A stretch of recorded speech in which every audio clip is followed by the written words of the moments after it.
space agencies. The eyes of the world are on us as the unique intergovernmental platform for space cooperation.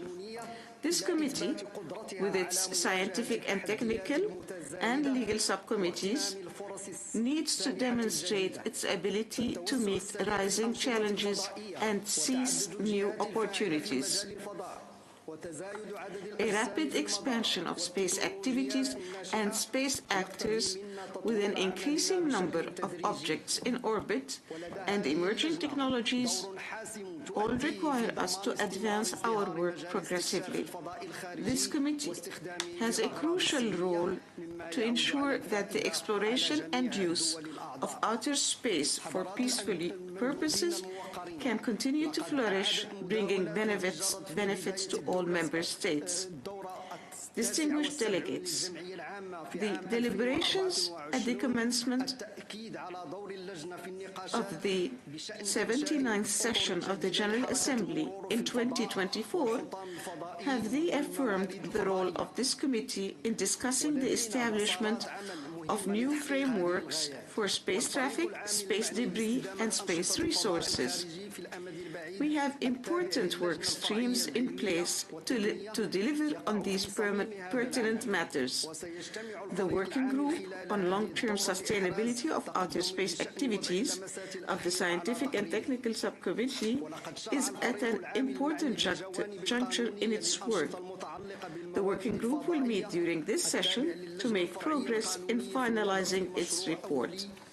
The Working Group on the legal aspects of space resource activities of the Legal Subcommittee has started to consider an initial draft set of recommended principles for space resource activities. Its work will continue during the intersessional period to further refine the draft by the next session of the Legal Subcommittee.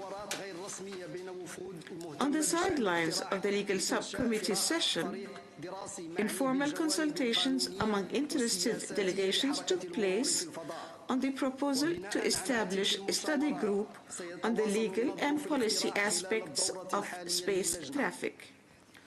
Building on those discussions, the proposal will be further considered during the current session of the committee. The Action Team on Lunar Activities Consultation, ATLAC, aims to support international dialogue on safe, peaceful, and transparent lunar activities.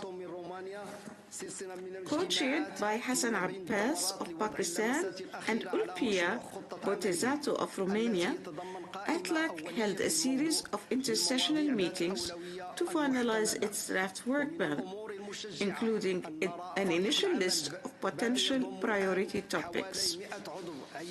It is encouraging to see that ATLAC now has around 100 members, appointed by more than 30 member states. The committee will have before it, for its endorsement, the draft work plan to be finalized by ATLAC during this session.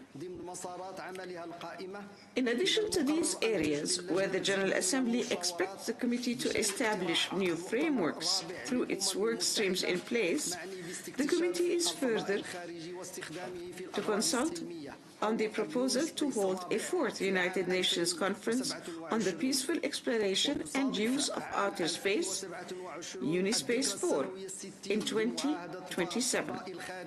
The year 2027 marks the 60th anniversary of the Outer Space Treaty, the cornerstone of the international space law. Based on the outcomes of a series of informal consultations and intersessional meetings facilitated by Morocco and Italy, the committee is expected to decide this year on the objectives, scope, organizational arrangements, and financial aspects of UniSpace 4. Distinguished delegates, this year, in 2025, the committee is to conduct its midterm review of the implementation of Space 2030 Agenda, Space as a Driver of Sustainable Development. Space tools have become indispensable for viable long-term solutions for sustainable development and contribute effectively to promote the development of all countries. The Space 2030 Agenda, adopted by the General Assembly in its resolution 76/3, contains a long list of valuable tools and international regional mechanisms, programs, projects, and platforms that enable countries around the world to leverage space technologies, applications, and data to achieve economic growth and prosperity. Final reporting to the General Assembly on the implementation of the Space 2030 Agenda is envisaged for 2030. However, this year's midterm review provides a key opportunity to share valuable examples and experiences of using space solutions for development. It could also enable us to identify gaps between benefits offered by the existing space solutions and capacity building needs. This review could result in identifying avenues for emerging and developing countries to further benefit from using space science, technology, and their applications. Distinguished delegates, during this year's session, the Legal Subcommittee noted the suggestion to add an item to its agenda concerning benefit sharing to support developing countries. The delegations making that suggestion are expected to report to the committee on the outcome of the informal consultations that they have held open to all state members of the committee. Distinguished delegates, I would like to acknowledge the work of the two subcommittees, the Scientific and Technical Subcommittee and the Legal Subcommittee, and to commend their chairs, Ms. Ulpia Elena Botezato of Romania and Mr. Santiago Ripoll Carulla of Spain, for their skillful leadership and guidance. Under the respective agenda items, we will hear their reports highlighting achievements of both subcommittees this year. Progress by those subcommittees was possible also because of the untiring efforts by the chairs and vice chairs of their working groups. I would like to express my sincere gratitude to Mr. Prakash Chauhan and Mr. Umama Iswaran of India, Mr. Leopold Sommerer of Austria, Mr. Ian Grosler of Brazil, Ms. Franziska Knorr of Germany, and Mr. Stephen Freeland of Australia for their excellent leadership. I welcome the appointment of Mr. Ayman Mahmoud Mohammed Ahmed of Egypt as the Vice Chair of the Working Group on Legal Aspects of Space Resource Activities. It is with deep regret that I note the passing of Mr. Andrzej Mistal of Poland. He served as Chair of the Legal Subcommittee as well as Chair of its Working Group on Legal Aspects of Space Resource Activities, making significant contributions to the work of this committee over years.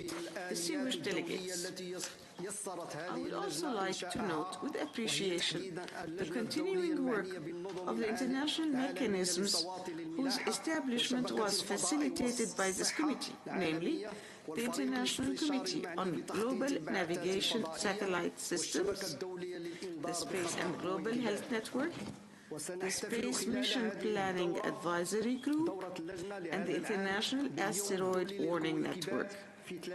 During this year's session of the committee, we will observe the International Asteroid Day on June 30th. This special day was declared by the General Assembly in 2016 to observe each year the anniversary of the Tunguska impact over Siberia in the Russian Federation on June 30th, 1908. On a related note, We now have a United Nations designated International Year of Asteroid Awareness and Planetary Defenses in 2029, as declared by General Assembly in its resolution 79/86. Distinguished delegates, allow me to commend the work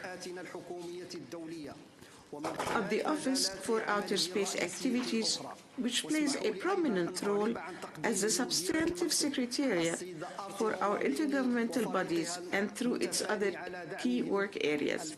I extend my appreciation to the Director of the Office, Ms. Artia Hola Meni, and her dedicated team for their substantive support to the committee and the preparations for this session. The Office continues to uphold the Secretary General's responsibilities under outer space treaties and principles, including maintaining the UN Register of Objects Launched into Outer Space. I commend the Office's efforts in fostering dialogue among stakeholders, building capacity in space law and policy, empowering women and youth in the space sector, supporting regional education centers, and promoting space sustainability.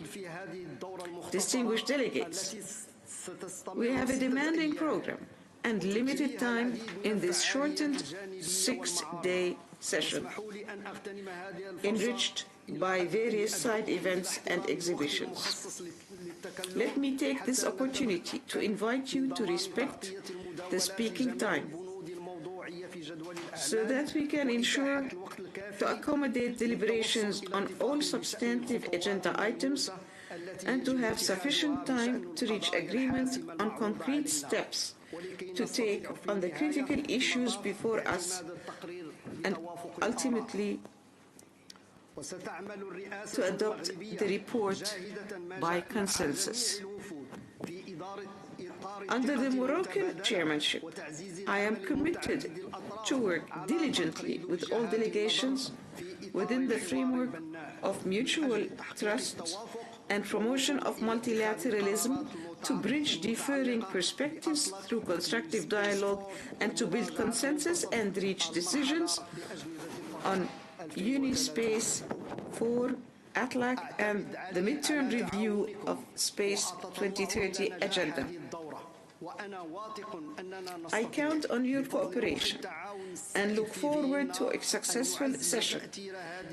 With the Vienna spirit of collaboration, I am confident that we can enhance this committee's impact and strengthen its vital role in global space governance and as a key multilateral platform for international cooperation in space activities.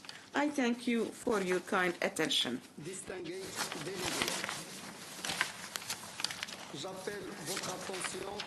Distinguished delegates, I would like to bring your attention that the working group on the long-term sustainability of outer space activities of the Scientific and Technical Subcommittee will meet during this session of the committee under the chairmanship of Mr. Mamameshwaran of India with interpretation services, as requested by the STSC, reflected in its report A/AC 105/1338, paragraph 117. The working group will also hold informals. Also, on the margins of this session, the working group on the use of nuclear power sources in outer space of the Scientific and Technical Subcommittee will hold its intersessional meeting under the chairmanship of Mr. Leopold Summerer of Austria, as per the agreement reached at the 62nd session of the Scientific and Technical Subcommittee this year.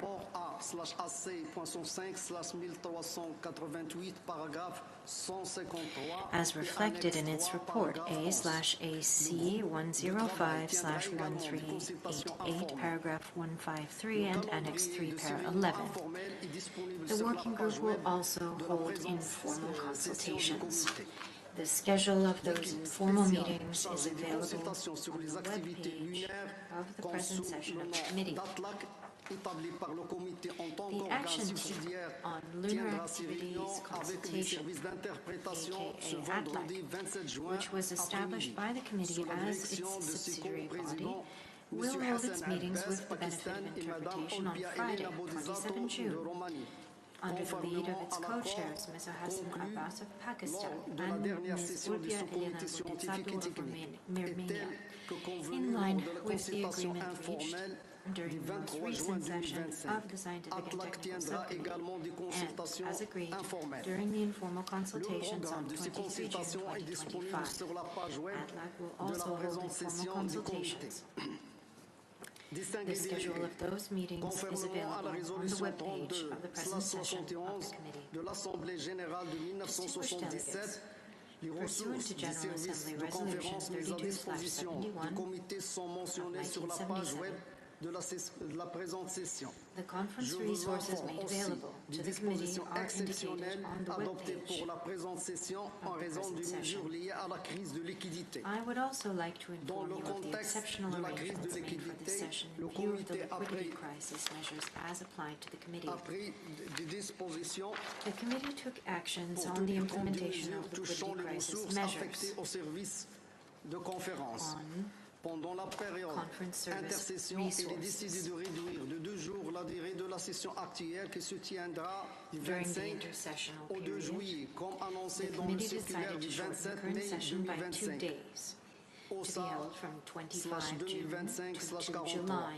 as Par la announced in suite, the pour information s'assurer que les circular dated délibérations 27 sur May, tous les points de l'ordre du jour puissent être exprimées USA/25/23, au cours de cette session subsequently, écourtée, to ensure that all le comité deliberations a under décidé all agenda à titre items be exceptionnel accommodated de prendre des within the mesures pour shortened ajuster session. l'organisation de ces travaux The committee pendant la présente decided session, comme annoncé dans le circulaire to d'information du undertake 12 juin exceptional 2025 measures to adjust the organization of its work during the present session, Les mesures as adoptées announced à in the titre insert exceptionnel from 12 June pour cette session sont les 2025, suivantes. USA/2025/46. Les déclarations en séance The plénière measures to sont be limitées undertaken au on an maximum de exceptional 3 basis minutes. at this session are as Aucune follows. présentation technique ne sera 1. Plenary statements will be limited to a maximum of 3 minutes. 2. No technical presentations will be scheduled. 3. Under the agenda items entitled Report of the Scientific and Technical Subcommittee on its 62nd session quatrième session and se Report of the limiteront Legal à celle Subcommittee des présidences respectives des sous-comités scientifiques et techniques et sous-comités juridiques et les résultats de ces sessions, et celle des États concernant les faits nouveaux importants survenus depuis ces sessions. Distingués délégués,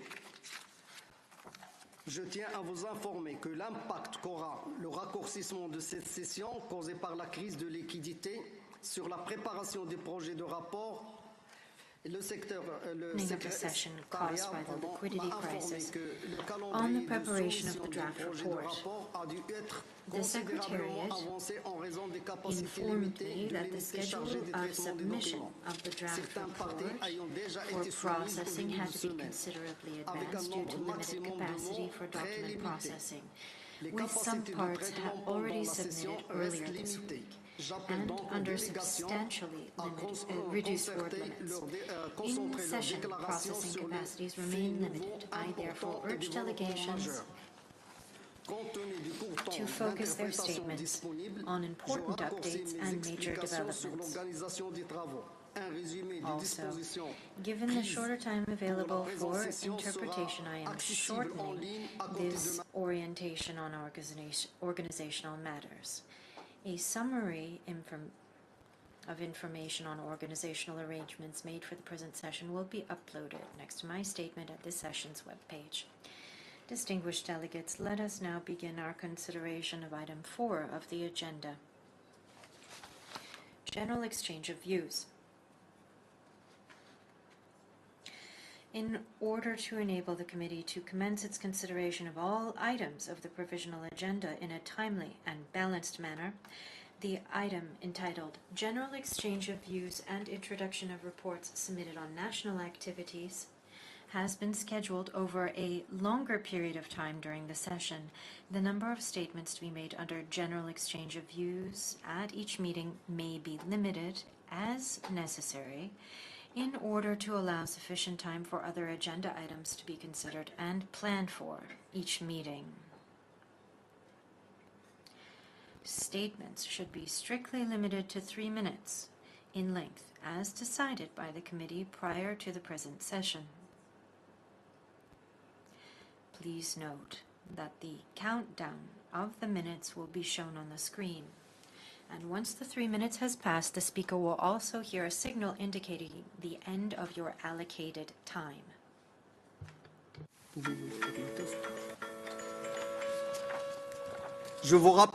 I would also like to remind delegates that, as stressed by the Secretariat at the briefing on 5 June, in principle, the draft report will be reflecting the statements made verbally at the plenary. Thus, delegates who wish to have their views reflected kindly be reminded that those views should be verbally expressed at the plenary meetings or during the formal. Je donne la parole à la directrice du Bureau des Affaires Spatiales, Madame Arti Olamini, pour qu'il donne au comité une brève vue d'ensemble sur les activités menées par le Bureau. To address the committee and provide a brief overview of the activities of the office. Chair, Excellencies and distinguished guests, it is my pleasure to welcome you all to this session of the Chair, Excellencies and distinguished guests. It is my pleasure to welcome you all to this session of the Committee on the Peaceful Uses of Outer Space. I'm honored to congratulate the elected Bureau for the year 2025, Mr. Rafik Akram of Morocco as elected Chair, Mr. Juan Francisco Frazetti of Paraguay as Vice Chair, and Ms. Heza Al Khalifa of Bahrain as Second Vice Chair and Rapporteur. I would like to extend my sincere appreciation to Mr. Sherif Sedki of Egypt, Chair of the Committee for 2024, for his dedicated leadership and commendable efforts in guiding the work of this committee. Allow me to also express my appreciation to Ms. Urpia Elena Botezatu of Romania and Mr. Santiago Ripoll Carula of Spain as chairs of the Scientific and Technical Subcommittee and the Legal Subcommittee, respectively. Deputy Director Driss El Hadani and I are now in our second cycle of COPUOS, and we are pleased to see the number of initiatives that are spearheaded by this committee. Also, the growing interest of more member states to join this committee, and the receptiveness of delegates to industry engagement during the various side events and initiatives that we have organized during this cycle. The year 2025 has started on a challenging note for us in the Secretariat, with the liquidity crisis critically affecting delivery of our mandates across the 5 pillars of UNUSA's strategy.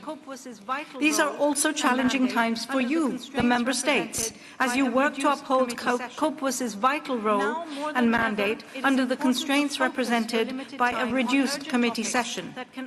Now more than ever, it is important to focus your limited time on urgent topics that can only be addressed through multilateral solutions. Chair, distinguished guests, distinguished delegates, forgive me. Last year was critical in publicly reaffirming the importance of the work and the mandate of COPUOS by heads of state and governments in New York. We have entered a new era of space exploration, one which is characterized by a rapid rise of national and, in particular, commercial actors. The need for strong multilateral decision-making and the need for COPUOS to rise to the challenge cannot be overstated. Your deliberations on crucial issues, space resources, space traffic coordination, information sharing, space debris, and lunar governance are absolutely fundamental to real-world issues today and to the long-term sustainability of outer space. Distinguished delegates, as you know, I have the utmost respect for the member state-driven process that underpins this committee. However, the time has come to speak with directness and urgency for the sake of space safety and in order to preserve the authority and the credibility of this committee. Please allow me to explain why.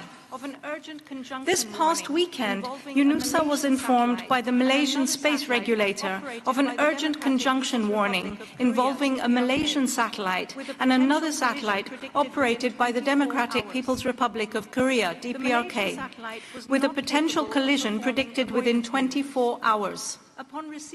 The Malaysian satellite was not capable of performing avoidance maneuvers.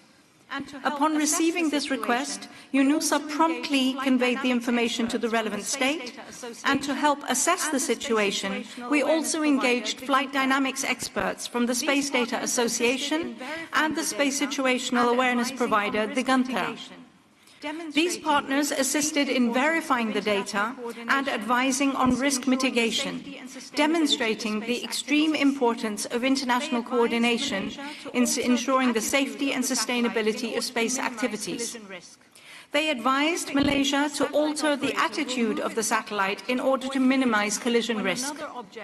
Typically, a satellite operator will move its satellite to avoid a collision when another object is around 5 kilometers away. In this case, the satellites were only 75 meters away from each other. Thankfully, the DPRK operator performed a maneuver and the risk was averted. I would like to thank the Malaysian Space Regulator and the Malaysian Space Agency for allowing me to share this information so transparently with you here today. This is the second such instance in the past 6 months where UNUSA has been approached to assist in the context of a predicted conjunction. On the previous occasion, a close approach of approximately 3 kilometers was anticipated between a United States satellite and one registered to China.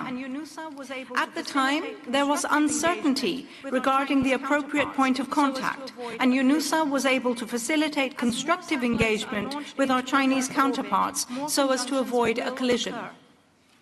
As more satellites are launched into low Earth orbit, more conjunctions will occur.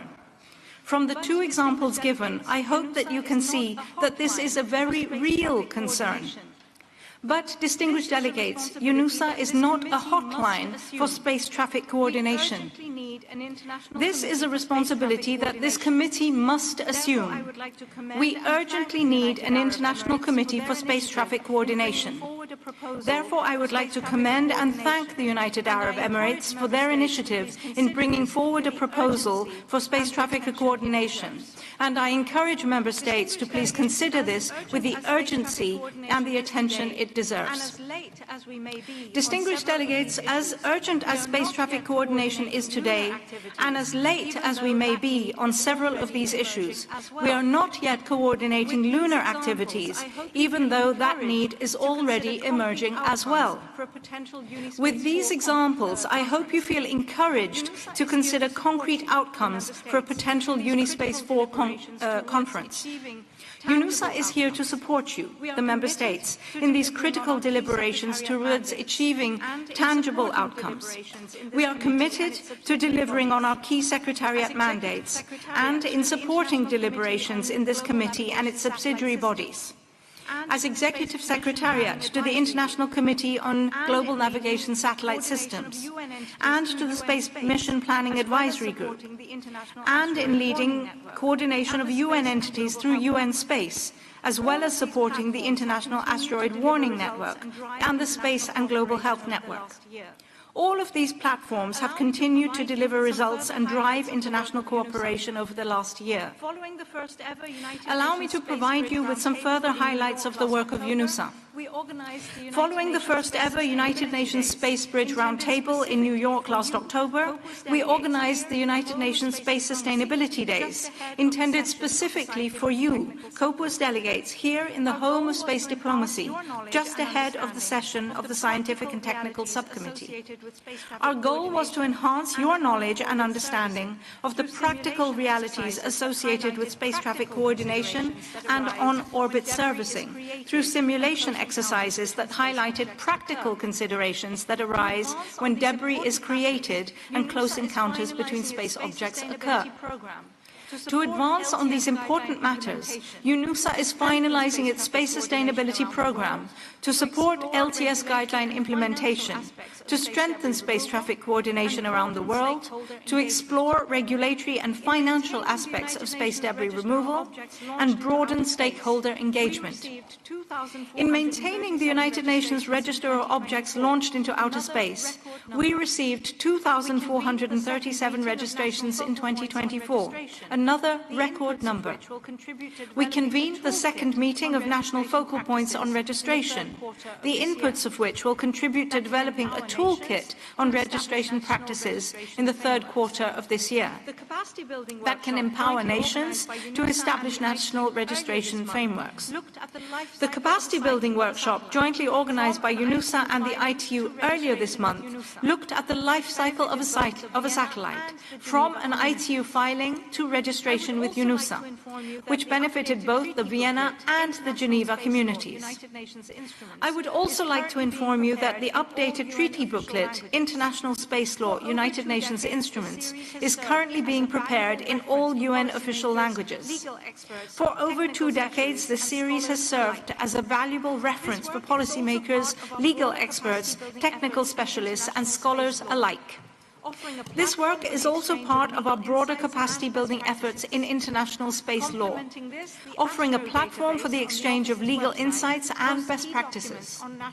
Complementing this, the ASTRO database on the Office's website hosts key documents on national space regulations and showcases the Office's work on travaux préparatoires for UN space treaties. As an integral part of the Office's mandate, capacity building on space law and policy is provided to member states, particularly emerging space nations, through dedicated legal advisory missions supporting the implementation of international space law at national level. The Global Space Law project of the Office plays a vital role in helping member states, especially emerging space nations, to develop and strengthen national space laws and policies. Our team has just returned from a mission to Ghana, focused on treaty ratification and initial legal drafting. With over 60 requests received, the project delivers high-impact support, but relies entirely on extra budgetary resources. UNUSA's other flagships, UN SPIDER, Access to Space for All, Space for Water, Space for Women, and Space for Youth, continue to drive impactful results, from supporting the implementation of space law and policy to democratizing access to space, ensuring education for all, to driving national resilience to national disasters. Earlier this month at the United Nations Ocean Conference, we launched the Space for Ocean Alliance, leveraging the transformative power of space solutions to better understand, protect, and sustainably manage our ocean ecosystems. The Alliance provides an international platform for coordinated action, convening both the space and the marine and maritime communities. The Alliance now has 28 members, thanks to the Philippine Space Agency joining just yesterday. Our UN-affiliated regional centers for space science and technology education continue to offer valuable STEM opportunities across the globe, with meanwhile over 3,200 participants having completed various courses since the centers were established 3 decades ago. The International Committee on Global Navigation Satellite Systems established a new 5th working group on lunar positioning, navigation and timing, vital work that will be closely coordinated with ATLAC. The Space and Global Health Network agreed on its 2025 to 2035 strategy. As part of our Space for Global Health efforts, UNUSA held the regional conference for the Americas to identify shared regional health needs. We also made strong progress on the interdisciplinary curriculum on space and global health and began defining key space-based health variables to ensure long-term access to space data for global health. The Space Mission Planning Advisory Group establish a new working group on Apophis flight missions as a mechanism to identify and coordinate planned missions, including commercial ventures, to asteroid Apophis during its historic close approach in spring 2029. 2029 is now designated as the International Year of Asteroid Awareness and Planetary Defense, thanks to the recommendation of this committee. We contributed to the 2025 IAA Planetary Defense Conference held in South Africa in May, addressing a hypothetical asteroid impact exercise and disaster preparedness and response. And in breaking news, we disseminated information to all member states on a potential impact of asteroid 2024 YR4, which in February 2025 exceeded the 1% impact probability threshold for 2032, pursuant to the work which is coordinated by the International Asteroid Warning Network and the Space Mission Planning Advisory Group. I invite you to also look at our 2024 annual report, From Strategy to Action, which was launched just ahead of this session for further highlights. Chair, distinguished delegates, I hope this summary provides a clear overview of the breadth and the scope of UNUSA's work. I say this with purpose, as we currently find ourselves in the midst of the UN reform process known as UN 80, where the Secretary-General is seeking efficiency and budgetary reform, reviewing mandates and intense structural changes to streamline operations. There is a real risk that the broader cross-cutting relevance of UNUSA's work may not be fully recognized in New York-based decision-making processes. For example, UNUSA may be viewed solely as a secretariat to COPUOS, or our space applications work narrowly defined by our UN SPIDER mandate. Such a perception, shaped by only the more visible aspects of UNUSA's work, risks leading to misguided conclusions, the benefits including the fragmentation of our office or its merger with larger entities, which would limit the benefits available to member states, especially developing countries. We sincerely hope that we can count on your support in engaging your counterparts in New York to help preserve and strengthen UNUSA's role as the UN 80 process unfolds. Chair, distinguished delegates, I would like to express my sincere appreciation to all our partners that support our activities. We hosted a fundraising engagement meeting on the 16th of June, and we aim to proactively reach out to stakeholders further for support on our new Space Cooperation for Development Fund.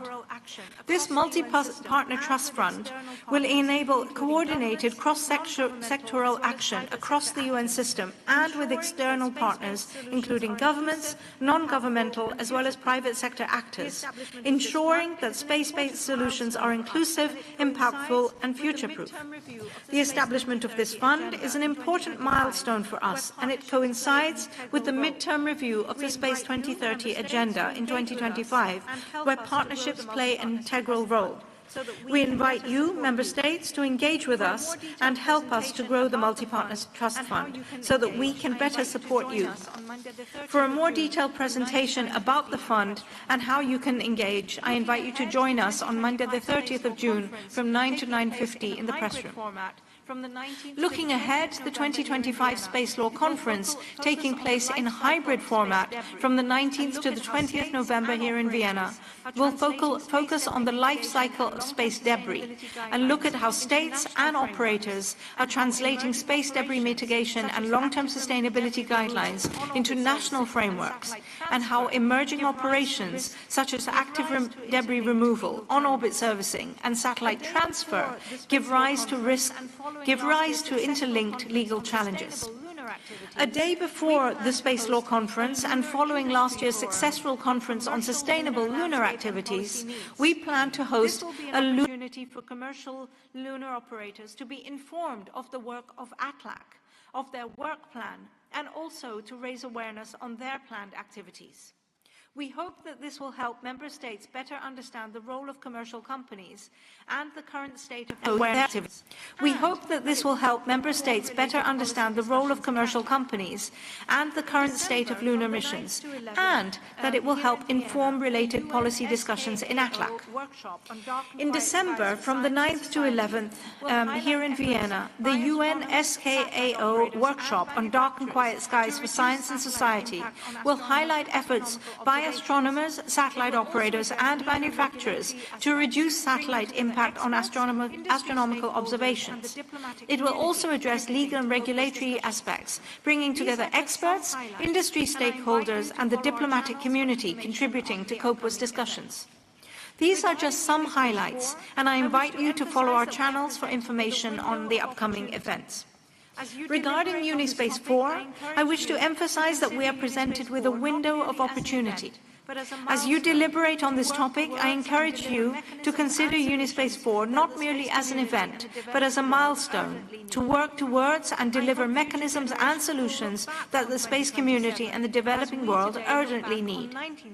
I hope future generations will look back on 2027 as we today look back on 1967, the pivotal moment that provided the critical certainty required to secure more investment and unleash the potential of space for all member states.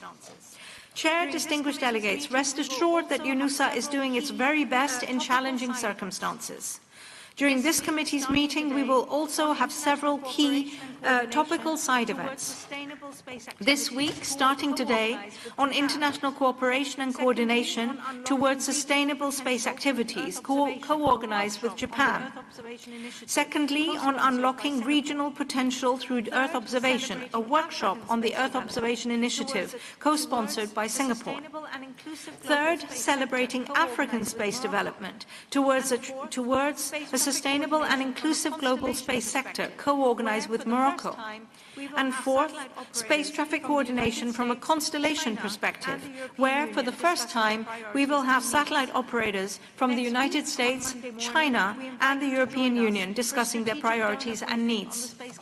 Next week, on Monday morning, we invite you to join us for a strategic donor briefing on the Space Cooperation for Development Fund, where we will present you on how to engage and support us, followed by side events on the imperative of ensuring space sustainability and a safe airspace, co-organized with Austria and Canada. 6, of space economy and ecosystems and economics, space as a development imperative and catalyst of growth. And 7, towards gender equality in space, insights from the second phase of the UNUSA-led landmark study, co-organized with the Republic of Korea, where we will present key findings from the second phase of the study under our Space for Women project. A detailed list of all these side events is available on the COPUOS session webpage, and I hope that you will make a little bit of time to join us. As you prepare to begin deliberations for the 68th session of the Committee on the Peaceful Uses of Outer Space, I would like to leave you with a sense of urgency to take bold action. The exponential growth in space activities and objects has dramatically increased the number of stakeholders and the critical need for ensuring space safety. This comes down to understanding what is happening in space now and ensuring robust communication among all actors to safeguard the space environment. As we know, bilateral communication is not always possible or effective. This is precisely why the multilateral process within COPUOS takes on such central importance. If COPUOS is unable to deliver on its core priorities, there is a real risk that others who are more agile and faster will step in to fill the gap.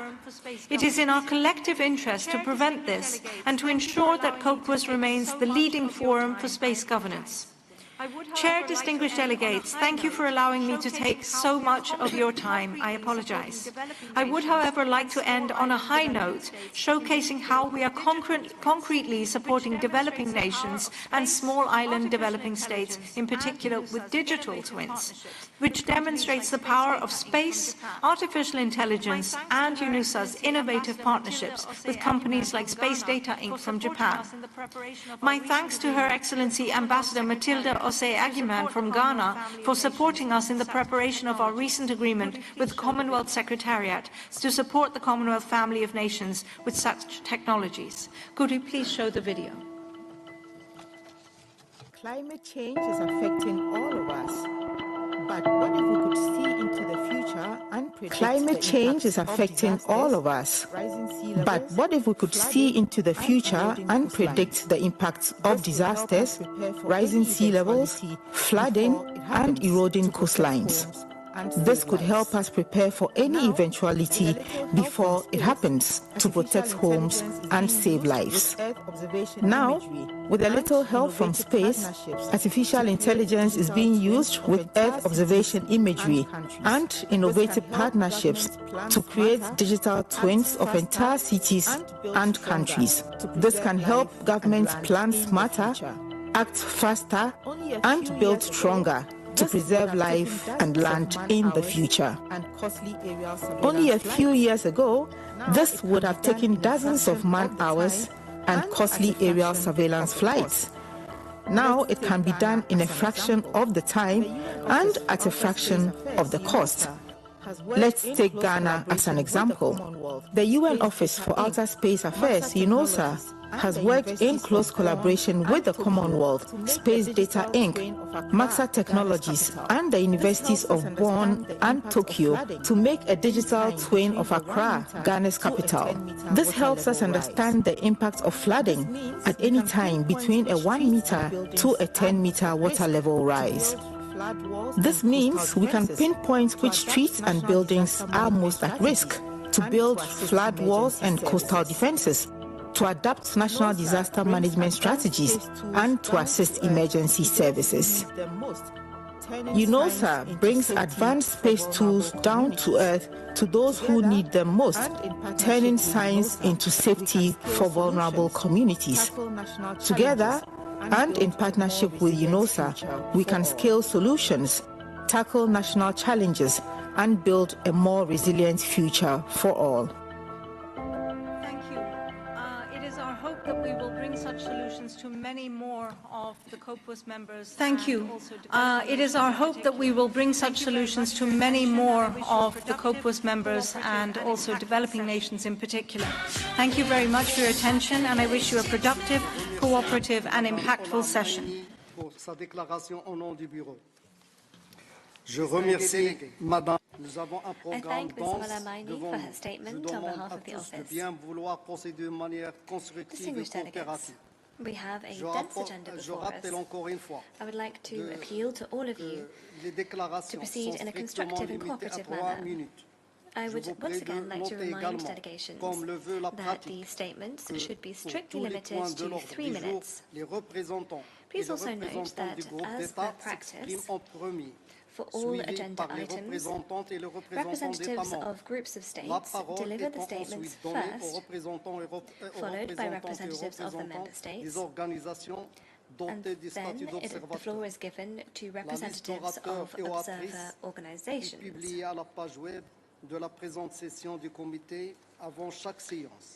Kindly be reminded that the list of speakers is published on the webpage of this session of the committee ahead of each meeting. Distinguished delegates, I now turn to the list of speakers. The first speaker on my list is the distinguished representative of Kenya on behalf of the G77 and China. You have the floor. I have the honor to deliver this abbreviated version of the statement. Mr. Chair, I have the honor to deliver this abbreviated version of the statement of the group. Mr. Chair, the full statement will be published on the G77 website. Mr. Chair, the group of 77 in China would like to congratulate you and the new members of the Bureau, and to thank the outgoing chair and the Secretariat for their efforts. Considering the time constraints, the G77 in China wishes to make the following remarks, which should be considered applicable to all agenda items and working groups. A.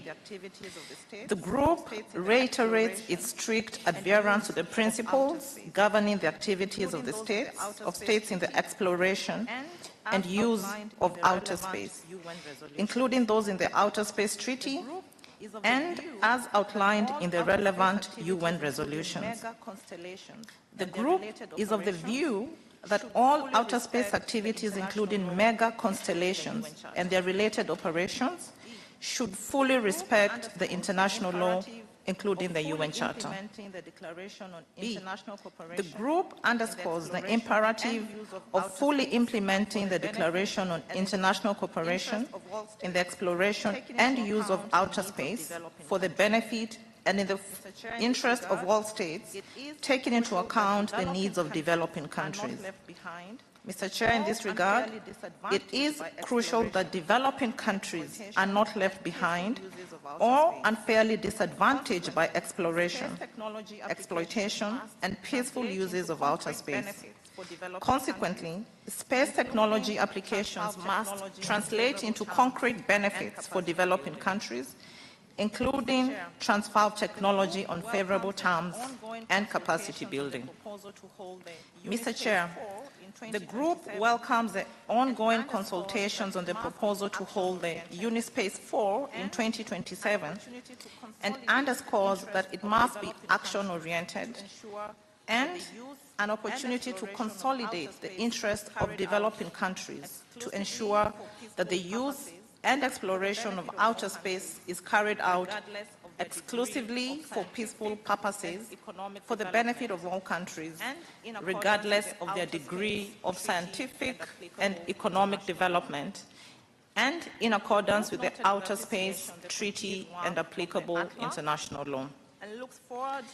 The group noted with appreciation the continued work of the ATLAC and looks forward to endorse its multi-year work plan and initial list of potential priority topics, including consolidating support to developing countries by the committee during this session. Mr. Chair, the group urges states to refrain from promulgating, adopting and applying any unilateral economic, financial and trade measures and related actions contrary to international law and the UN Charter, mindful that they hamper or impede access to space and space activities, particularly in developing countries. The group joins other calls to further support UNOSA amid the current financial constraints. The group stresses that the current situation should not impact the principle of equitable geographical representation in the Secretariat. The group requests that UNOSA continue, as per its mandate, to promote the peaceful uses of outer space for sustainable development, advance international cooperation, and strengthen the capacity of developing countries in utilizing space applications. Mr. Chair, on a final note, the group looks forward to the adoption of a consensus report of this session that avoids matters exceeding the mandate of COPUOS. I thank you, Mr. Chair. I thank the distinguished representative of Kenya on behalf of the G77 and China for her statement. The next speaker on my list is the distinguished representative of Burkina Faso on behalf of the African Group. The longer version will be posted Thank you, online. Chair. Delivering a shorter version here and the longer version will be posted online. The African Group congratulates you on your election as the chair of the 68th session and assure you of its full support while commending your predecessor for his leadership of the previous session. We also thank Director Arti for her remark, as well as the Secretariat. The group aligned itself with the statement of the G77 plus China. Chair, the group attaches great importance to the work of the committee, and it underscores the imperative to promote equal, non-discriminatory access to outer space, irrespective of level of socio-economic or scientific development, and should be cognizant of the needs of developing countries. The group acknowledged the critical role of the committee and its two subcommittees, while being cognizant of the fact that the benefit derived from outer space activities are linked to achieving both the development goal of the UN Agenda 2030 and the African Union Agenda 2063. In view of the above, the African Union has developed a science, technology, and innovation strategy for Africa with a focus toward developing a coordinated African space process as part of the scientific leg of the African Agenda 2063. The group calls upon COPUOS member states, particularly developed countries, to extend benefit derived from outer space activities, provide capacity building and technical assistance to assist them in strengthening capacity in the space sector and effective implementation of countries' space program. Chair, the group welcomes the progress made in the working group on space resource and reiterates its call for greater coordination of the at the international level, as well as the working group long-term sustainability of outer space activities in carrying out the work plan for the period 2022-2026 and working toward the implementation of the guidelines aimed to promote safely, sustainably, and security of activities in outer space. The group welcomes the initiative of the chairmanship of Morocco to organize a side event during this session entitled Celebrating African Space Development toward a Sustainable and Inclusive Global Space Sector. In conclusion, Africa reiterates its commitment toward the peaceful use of outer space. African states will continue to raise awareness to the important role of mobilizing resources to support space science and technology in Africa's socio-economic development. I thank you, Chair.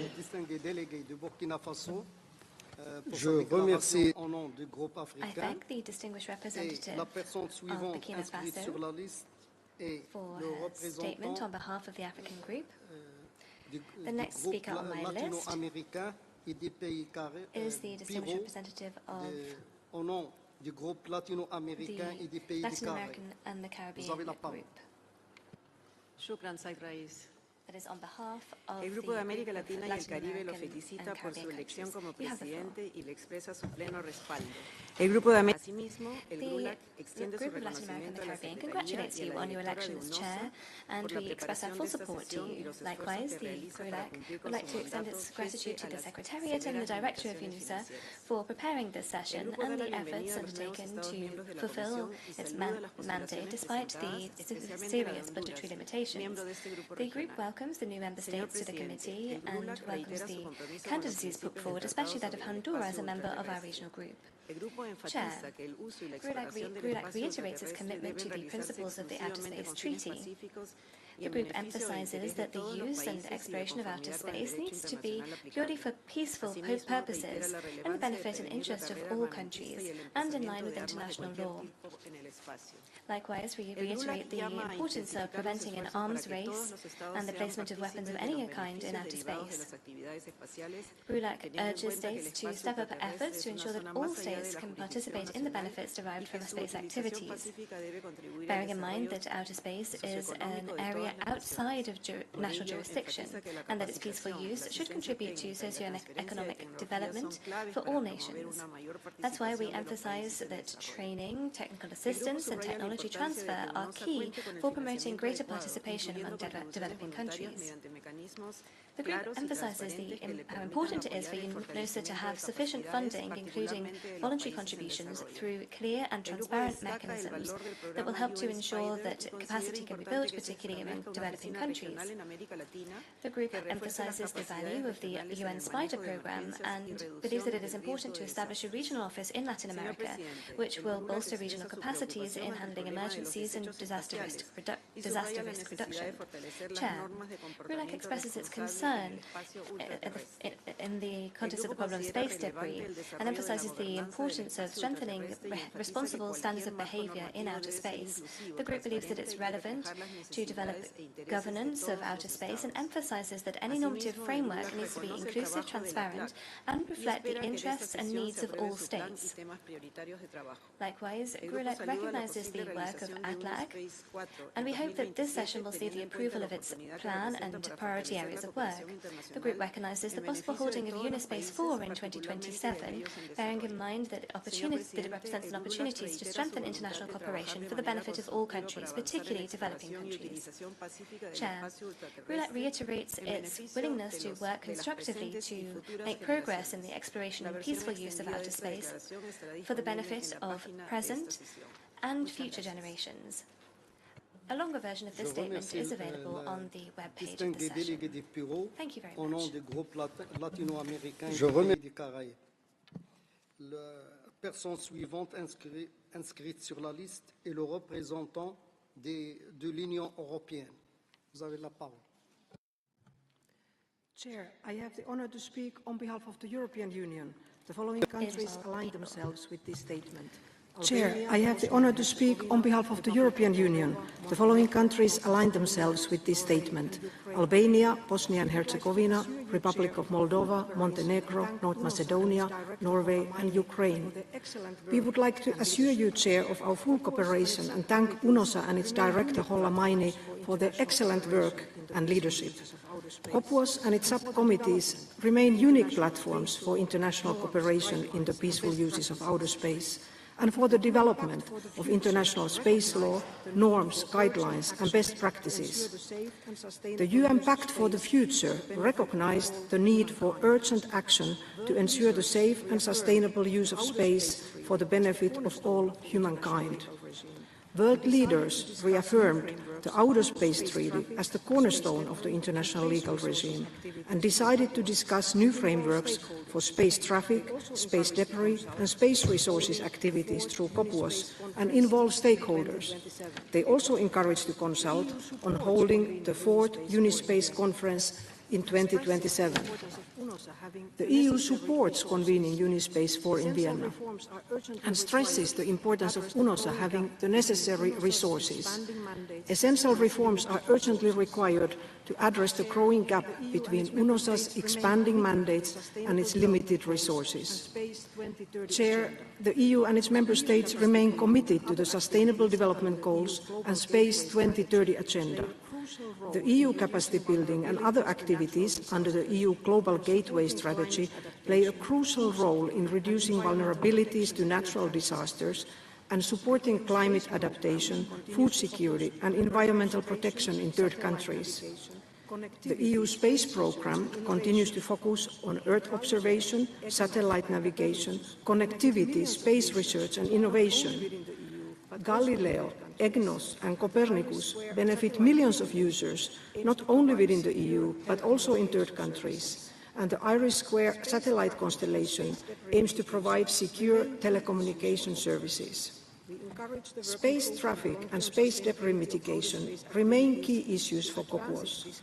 We encourage the working group on the long-term sustainability of outer space activities to advance its discussions on the implementation of the existing LTS and space debris mitigation guidelines, capacity building and new challenges. This work should continue beyond 2026. The EU aims to contribute to space traffic management as a global endeavour.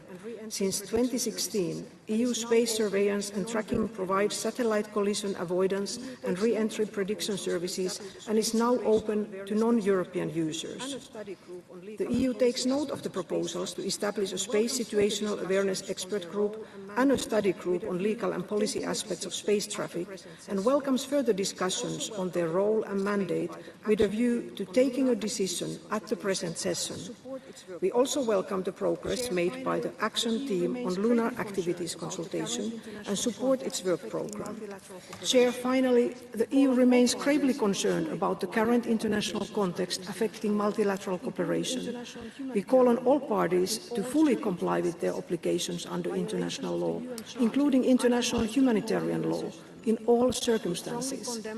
Violations of the UN Charter undermine the whole UN system. We strongly condemn Russia's war of aggression against Ukraine, as well as the DPRK's illegal satellite launches using ballistic missile technology. The European Union and its member states strongly support the rules-based international order with the UN at its core.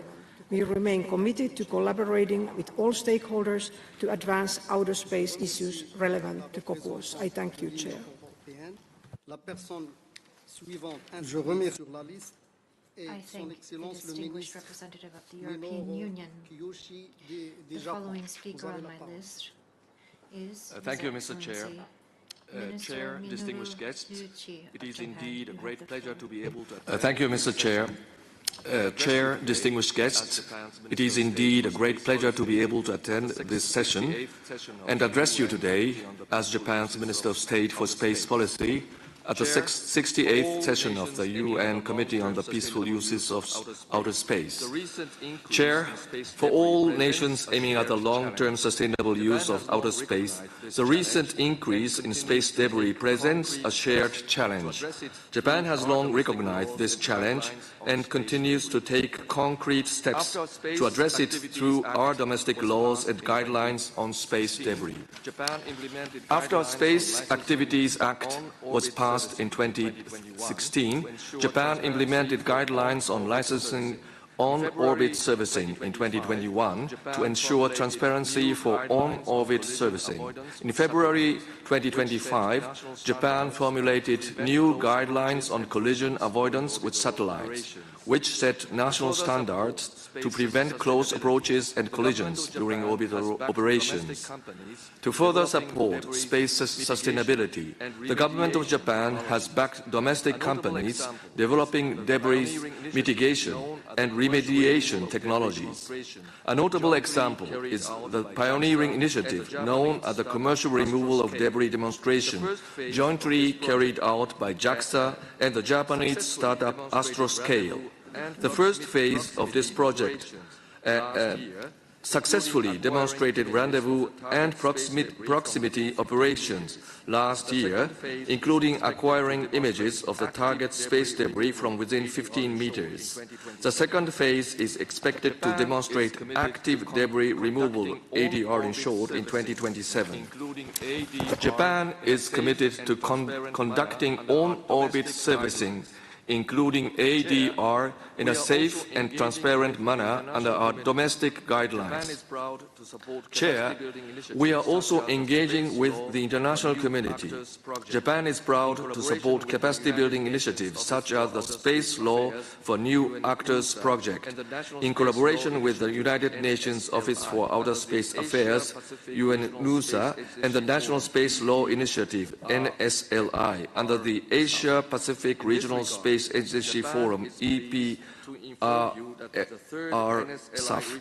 In this regard, Japan is pleased to inform you that the third NSLI report has been jointly submitted to the 68th session by its 11 member states. Chair, looking forward concerning international on-orbit servicing such as active debris removal, we intend to clarify the standard matters that will require coordination among stakeholders, including governments and private companies. To achieve this aim this summer, Japan will launch a joint study involving the government and the private sector of Japan with the input of overseas experts. Through this study, Japan aims to contribute to discussions about international on-orbit servicing. Moreover, as lunar exploration advances, Japan recognizes the need to begin discussions on recommendations for space debris mitigation and disposal management in lunar orbit and on the lunar surface, and would like to propose starting such discussions. Before I close, I warmly invite you all to join a side event today at 10 past 1 p.m. where Japan will provide further details on its new domestic initiative, as well as Japanese private and public sector contributions, including those from JICA, the Japan International Cooperation Agency. I also look forward to a new announcement from JAXA on the Kibo Cube program in the event. We warmly encourage you to participate. Chair, distinguished delegates, thank you for your kind attention. Thank you very much to the distinguished delegate of Japan for that statement. I would now like to give the floor to the distinguished delegate of Morocco. My warm congratulations. Thank you, Mr. Chair. At the outset, I wish to extend my warm congratulations to Dr. Rafik Akram for his election as chair for the 68th session of COPUOS and assure him the full support and cooperation of my delegation. I seize this occasion to extend my appreciation to Dr. Sharif Mohammed Sidki for his outstanding and substantial contribution and chairmanship of 67th session of COPUOS. My delegation would also like to commend Madam Archie, Director of United Nations Office for Outer Space Affairs, for her opening statement and outstanding dedication. We assure her of our full support in the fulfillment of the mandate of UNOSA and express our gratitude to the dedicated Secretariat staff for the diligent preparation of documentation and planning for this meeting. My delegation associates itself with the statement of G77 and China, as well as African Group, and would like to make the following comments on its national capacity. Mr. Chair, over the past decade, space activity have experienced major acceleration, a trend set to intensify in the coming years due to the factor driving space evolution. Indeed, we stand on the eve of the new, dynamic, and innovative era in the space sector, where advancement in technology and growing interest from both public and private sectors are fostering unprecedented use of and exploration of outer space. This new dynamic requires, according to Morocco, more than ever, a shared vision, a clear strategy, and concerted actions to ensure a sustainable and peaceful future in space. Henceforth, the need to develop standards and practice to ensure the long-term sustainability of security and space is crucial to preserving its usefulness for current and future generations. To this end, it is also vital to ensure that space activities are conducted for the benefit of all countries, regardless of their level of development, guaranteeing equitable access, sustainability, and the peaceful use of space as common heritage for all. Morocco firmly believes that international cooperation is the most effective avenue for fully harnessing the potential of outer space, especially in its critical areas, such as resources monitoring, disaster management, and ensuring equitable access to space technology, and reaffirms its commitment to all initiatives designated to foster global collaboration and promote the responsible utilization of outer space for the benefit of all humanity. Mr. Chair, my delegation would like to express its sincere appreciation to all delegations for their constructive and forward-looking engagement during the informal consultation co-led by Italy and Morocco. We commend the spirit of collaboration and openness that has characterized these exchanges, which contributed to a smooth and productive dialogue. In this context, my delegation supports the ongoing consultation for the organization of Unispace 4, which we believe is both timely and highly relevant. This platform would provide a valuable opportunity to address emerging challenges in the space era, foster inclusive dialogue, and further strengthen international cooperation in support for the peaceful and sustainable use of outer space. We look forward to a positive outcome and successful recommendation emerging from the session. Mr. Chair, as part of Morocco's strong commitment to African-led space initiative, we are pleased to invite you to our side event tomorrow, titled Celebrating African Space Development, co-organized in partnership with UNOSA. This event will highlight the remarkable advancement made across the African continent in space science, technology, and governance. It will shine a spotlight on the continent's growing capability in shaping the future of space, with a particular emphasis on building impactful and mutually beneficial partnership, especially with European counterparts. Bringing together distinguished voice from Africa and beyond, the event will provide a vibrant platform for dialogue, collaboration, and exchange. It represents a valuable occasion to celebrate Africa's achievements, foster high-level discussion, and explore new avenues for international cooperation in the spirit of shared progress and global solidarity.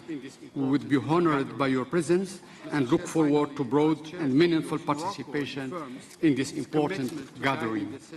Mr. Chair, finally, as Chair of COPUOS, Morocco reaffirms its commitment to guiding the session in the spirit of consensus and inclusive dialogue. We are confident that through collaboration we can advance the peaceful and sustainable use of the space for all the humanity. Thank you, Mr. Chair. Je remercie de l'Égypte. I thank the distinguished delegate of Morocco. Thank you, I now Mr. give Chair. the floor to the Allow me at the distinguished outset to delegate congratulate of you, Egypt. Shukran, Sayyid Rais. Thank you, Mr. Thank you. Me at the outset to congratulate you, Chair, for assuming the chairmanship of the 68th session of the COPUOS. I wish you all the best and assure you of our full support and cooperation.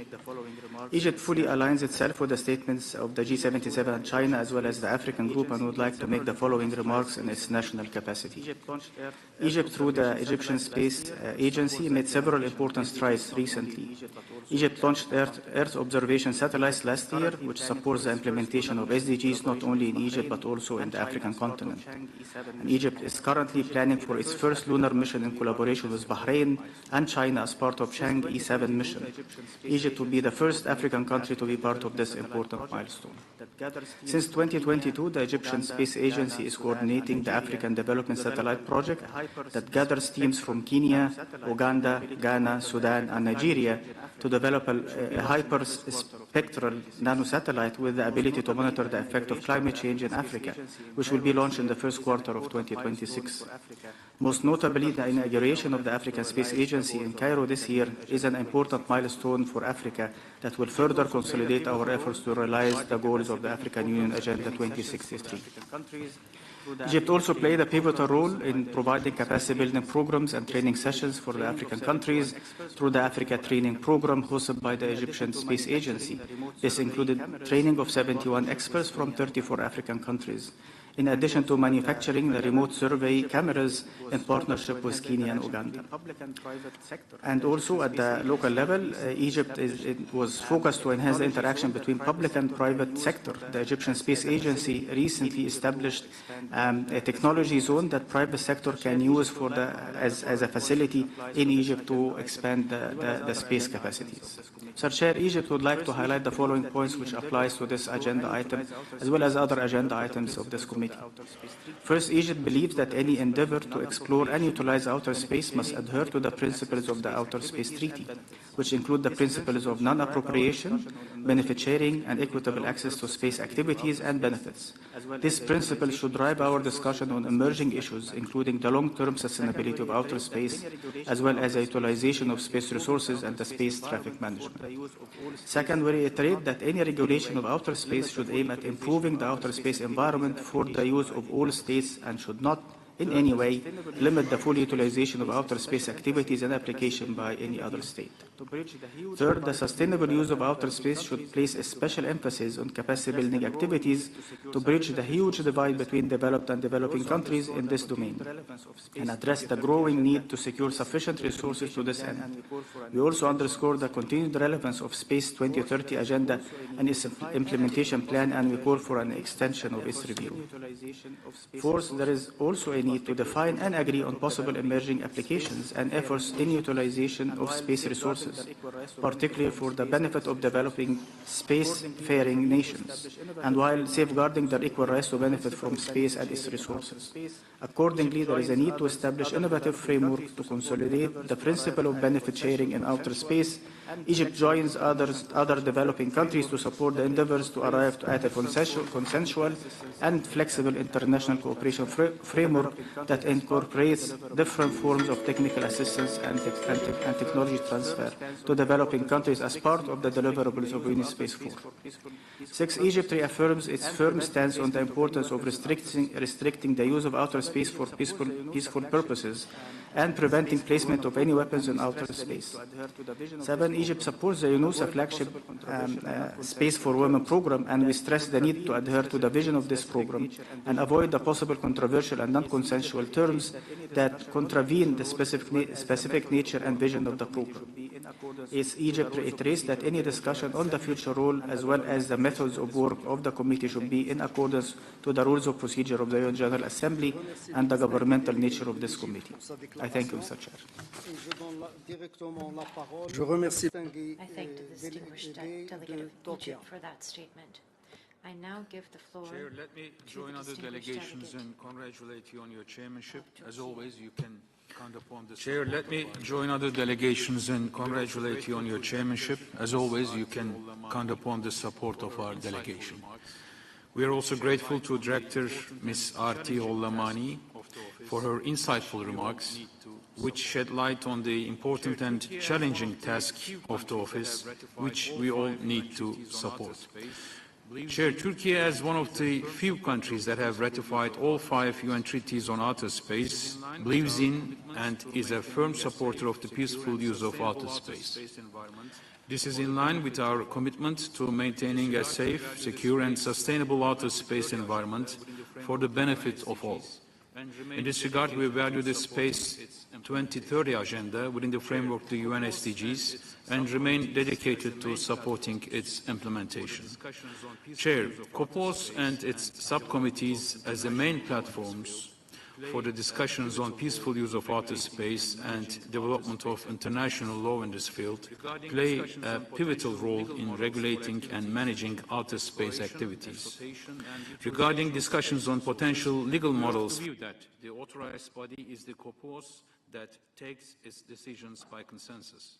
As such, the technical mandate of these platforms need to be strictly preserved, also with respect to the discussions on potential legal models for activities reserved, also with respect to the discussions on potential legal models for activities in the exploration, exploitation and utilization of space resources.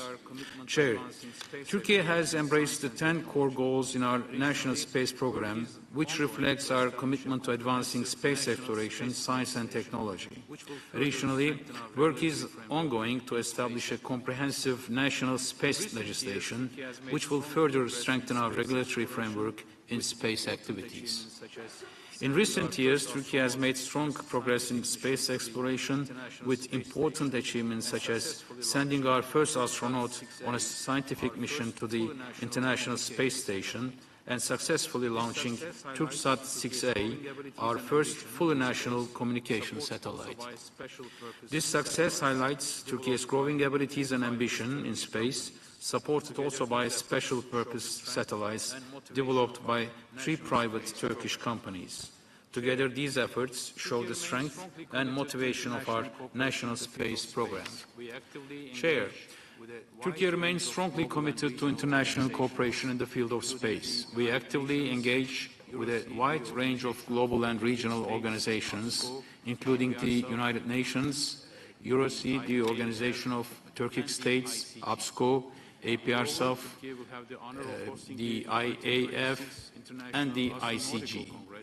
Moreover, Turkey will have the honor of hosting the 2026 International Astronautical Congress in Antalya, which will serve as a platform to foster global collaboration in space exploration.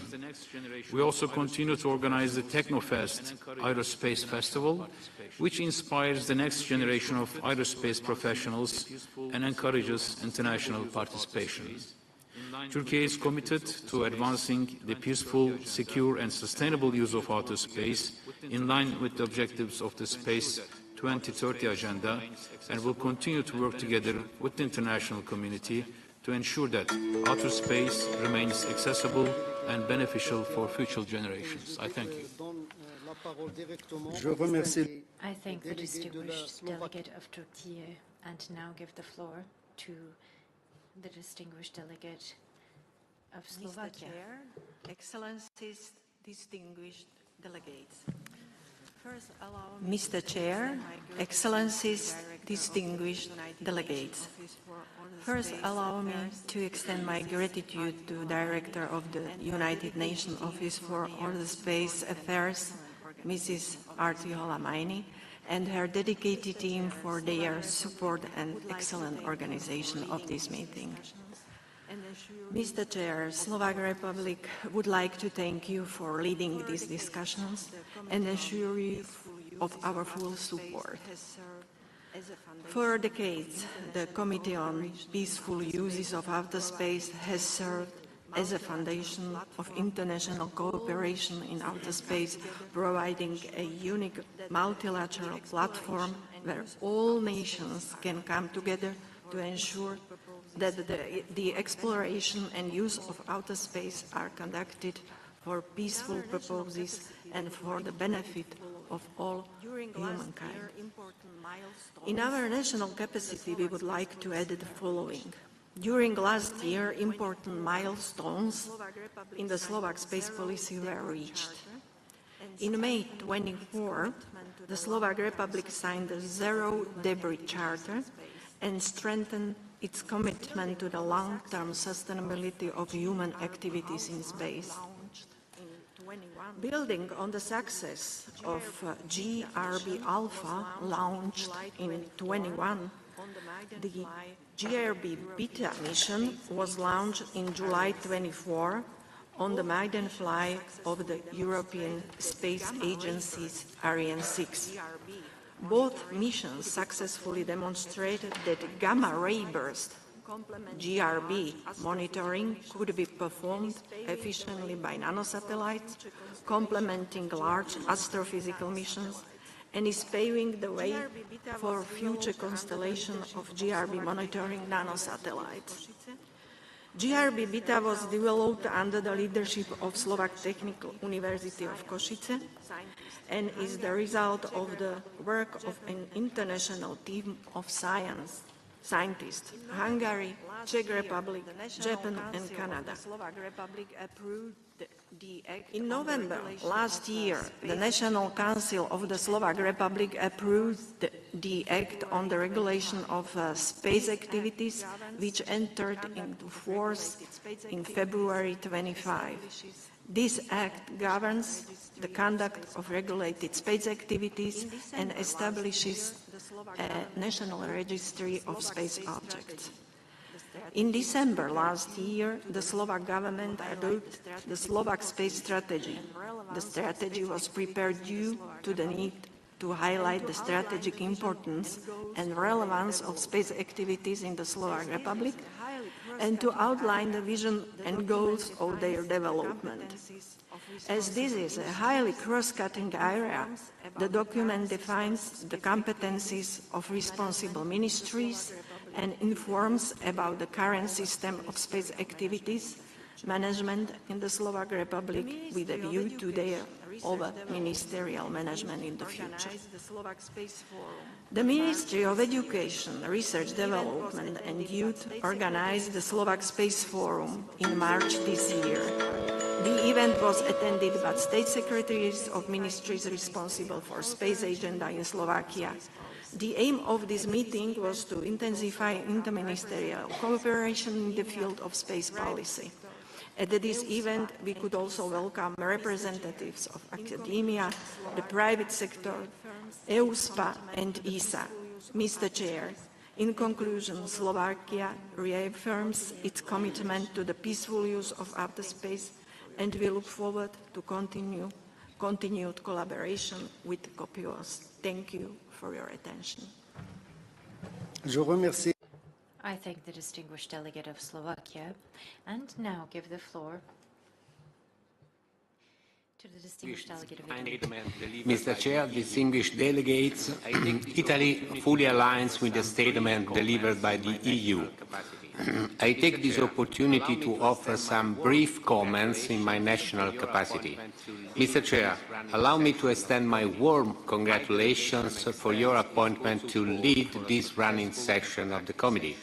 My delegation extends its full support for a successful and productive session. Italy reaffirms its firm commitment to the peaceful, sustainable and inclusive use of outer space in a world facing significant geopolitical challenges. In this regard, let me acknowledge the dedication and leadership demonstrated by the UNOSA Director, Arti Holomaini, and their collaboration with the membership. Such efforts are of paramount importance in fostering international cooperation in space governance, now more than ever.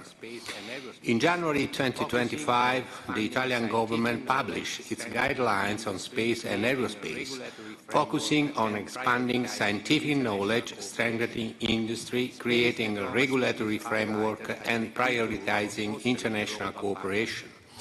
Space diplomacy is highlighted as the key tool for fostering global partnership. On last June the 11th, the Italian Parliament approved the National Space Law, the fourth in Europe dedicated to the space economy. This law sets a pioneer framework for regulating national space activities, aligned with the Outer Space Treaty principles of safety, sustainability, and responsible use of outer space. It aims to boost investments, especially for small and medium enterprises and startups, fostering innovation and infrastructure. The Italian Space Agency has a central role in implementing this new framework, ensuring coordination, oversight, and support for all actors in the sector. Italy highlights the role of space technology reaffirmed in the 2024 G7 summit under the Italian presidency, notably in disaster management and climate resilience through geospatial tools and early warning systems. In May 2025, Italy hosted the Group on Earth Observation Global Forum, gathering nearly 100 countries to advance Earth observation efforts against climate change, biodiversity loss, and food security. The new GEO-Work program was unanimously approved, emphasizing data sharing and capacity building. In June, Italy co-organized the fourth meeting of the Space Agency of ELA member countries with 20 Latin American nations, strengthening cooperation on environment, health, innovation, and capacity building, underscoring the strategic value of space for sustainable development. Under the Mattei Plan for Africa, Italy intensifies cooperation with 22 African countries, leveraging the Malindi Luigi Broglio Space Center and supporting capacity building. The 2024 Italy-Africa Space Conference marked a key step for ongoing collaboration. As a strong supporter of multilateralism, Italy remains engaged in ESA-EU and the Artemis initiative, contributing, among others, to the lunar multipurpose habitat. We support the Artemis Accords as a vehicle for inclusive and transparent participation in lunar exploration. Recent achievements, including the Iride constellation for environmental monitoring, the LUGDE lunar navigation payload, and the XS-02 mission on space weather, reflects Italy's integrated approach to innovation and sustainability. Mr. Chair, Italy looks forward to the upcoming 2 years of presidency of COPUOS. We are honored to lead the preparatory process for Unispace 4, a crucial opportunity to reinforce international cooperation and address emerging challenges in space governance. We are also committed to work together to advance efforts in promoting access to space solutions, in particular for developing countries, and to promote universal participation to the Outer Space Treaty. We express our sincere appreciation to the Moroccan delegation for the leadership and to all delegations for their continued support and valuable contribution. Thank you, Mr. Chair. I thank the distinguished delegate of Italy. Thank you, Chair. First, let me congratulate you on your election and assure you of our full support. Thank you, Chair. First, let me congratulate you on your election and assure you of our full support. Germany fully aligns itself with the statement made by the EU, and I'd like to add the following remarks in my national capacity. Let me start by saying that we meet here in Vienna at a time that is marked by numerous international challenges. We consider it all the more important that we, through our work here in Vienna, contribute to strengthening the international rules-based order, and that we regard COPUOS and our discussions here this week and next week as part of this endeavor. Let me in this context also thank UNOSA Director Holla Meini for her continued commitment and efforts in this regard. Brief remarks on Space for Earth. Chair, colleagues, let me first make some brief remarks on Space for Earth. The Space 2030 agenda strengthens the contribution of space activities to sustainable development for everyone. We are delighted to contribute to both the ESA SDG Catalogue and the ESA Space Solution Compendium.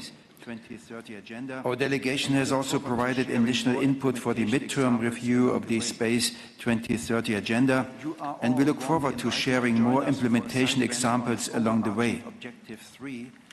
You are all warmly invited to join us for a side event on overarching Objective 3 of the Space 2030 agenda, featuring panelists from all regional groups and our reserve astronaut, Emily Schönewald, on Friday, 27th of June at 1 o'clock in room M2 and via MS Teams. We believe that international cooperation is essential to ensuring that space activities benefit all humanity now and in the future. Germany continues to support international programs and to engage in various forms of cooperation with organizations such as the UN, ESA, EU METSAT and ZEOS. Let me invoke two examples here. First, the German Aerospace Center, DLR, and ESA are offering a pioneering facility that will be used to prepare future robotic and human lunar missions. Luna can carry out highly complex simulations and involving both astronauts and robots, adding a vital component to existing global capacities. The facility will be made available to national and international research institutions, space agencies, industry and startups for conducting experiments and test campaigns. Secondly, in June 2024, experts from all over the world met in Neustrelitz, Germany, for an international space weather initiative workshop organized by UNOSA. The program promotes international cooperation in space weather research and aims to create a global framework for the free access of space weather data for research, teaching and services. Chair, colleagues, let me continue with some remarks on sustainable space. There is consensus among all of us that we can only benefit from space activities if we ensure a safe, sustainable and peaceful space environment. Therefore, Germany, together with more than 20 co-sponsors, proposes establishing a study group on the legal and policy aspects of space traffic under the agenda item General Exchange of Views on Legal Aspects of Space Traffic Management in the LSC. We warmly invite Member States to consult our joint non-paper with the United Arab Emirates on our two proposals and to join us at the informal meetings on the 26th and 30th of June. Please contact us bilaterally at your earliest convenience with any questions you may have. At this session, Germany invites the committee to decide on the establishment of the study group on space traffic in the LSC and an expert group on space situational awareness with an independent structure within the remit of the LTS working group under the STSC. This will enable both mechanisms to build up the experience and the expertise of the committee on the important matter of space traffic and provide tangible outcomes for Unispace 4. In addition, Germany welcomes the progress made at the LTS working group and wants to see this important mechanism continue. We also support the idea of enhancing the role of technical experts in the LTS working group. At the present session, we aim for substantial progress towards finalizing the LTS report with a view to delivering it to STSC in 2026. Honorable Chair, distinguished delegates, we look forward to constructive exchanges based on the Vienna spirit and hope to reach consensus on the important decisions to be made at the current session and express our gratitude to all members contributing to this common endeavor. Thank you for your kind attention. I thank the distinguished delegate from Germany, Mr. Chair, and I give the floor directly allow me to to the begin by delegate from expressing Slovenia. Slovenia's sincere Mr. Chair, distinguished delegates, allow me to begin by expressing Slovenia's sincere appreciation to you, Mr. Chair, for your leadership and to extend our full support for your success in guiding the 68th session of this committee. We also thank Ms. Arti Hola-Maini, Director of the Office of Outer Space Affairs, for her dedicated efforts. The work of this committee and the office is essential to the continued progress of the global space community. Despite the challenges faced in organizing this session, we have once again demonstrated that through cooperation and solidarity, we can overcome obstacles and advance our shared goals. First, let me say that Slovenia aligns fully with the statement delivered by the representative of the European Union. In addition, I would like to highlight a few points in my national capacity.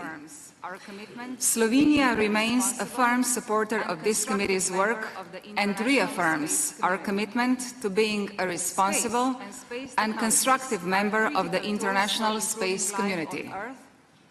Space and space technologies are critical tools for improving life on Earth, and multilateral, inclusive cooperation is vital for ensuring the peaceful, sustainable and equitable use of outer space.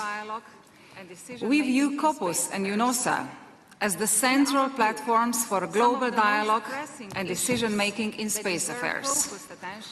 In our view, some of the most pressing issues that deserve focused attention include space traffic management, space resources, and space debris. We are confident that Unispace 4 will offer an opportunity to address these topics meaningfully and deliver concrete, actionable outcomes. In this context, Slovenia strongly supports the creation of a dedicated group to consider the legal aspects of space traffic management. We believe a focused legal discussion will help safeguard the sustainability of our shared space environment for current and future generations. Mr. Chair, Slovenia congratulates Germany 2024 in Bonn. We valued the opportunity to continue discussions related to the Pact for the Future, which we see as vital for enhancing international space governance. Mr. Chair, Slovenia remains committed to enhancing international space governance. Mr. Chair, Slovenia remains committed to active engagement and looks forward to meaningful outcomes from this session. I thank you. I thank the distinguished delegate of Slovenia, and I now give the floor to the distinguished delegate of England. Chair, distinguished delegates, before the United Kingdom makes its general statement, let me first clearly state that space science and exploration missions and commercial activities rely on cooperation and collaboration between states. Russia's violation of Ukrainian sovereignty and its ongoing war against Ukraine has had a significant impact on this essential cooperation between spacefaring nations and is damaging international cooperation on the peaceful uses of outer space. The UK supports all efforts to secure a just and lasting peace in Ukraine, and we call on Russia to agree an immediate, full and unconditional ceasefire. Now let me move on to our general statement. This committee has a vital role in advancing the peaceful use of space that improve the lives of so many people across the world. The UK recognises COPUOS as the crucial UN forum for discussing both the benefits we receive from space and the challenges we face to its sustainable use. The work that we do in the work of UNUSA is important, and we're proud to participate in this forum. The UK government recognises space as a strategic priority that plays an essential role in supporting both economic growth and national security. Following a domestic review of our space regulations last year, the UK has been taking action to enhance our regulatory environment. This includes through an innovative sandbox on rendezvous and proximity operations to test the regulatory framework for novel missions. The UK welcomes efforts to establish an expert group on space situational awareness and a study group on legal and policy issues related to space traffic. This is important work for the committee to consider, and we believe that good coordination of space traffic is vital to achieving a safe, secure and sustainable outer space environment. The UK continues to support important awareness raising and capacity building for space law and guidelines by funding 2 UK UNUSA projects on the long-term sustainability guidelines and the registration of space objects. We were pleased with the success of the second National Focal Points meeting for registration. We would like to thank UNUSA for organising the session and all delegations who took part. Finally, we would like to recognise the pressures that the UN system, and particularly UNUSA, is facing right now. We therefore call on all members of this committee to support UNUSA in its important role and to work collaboratively in the Vienna spirit.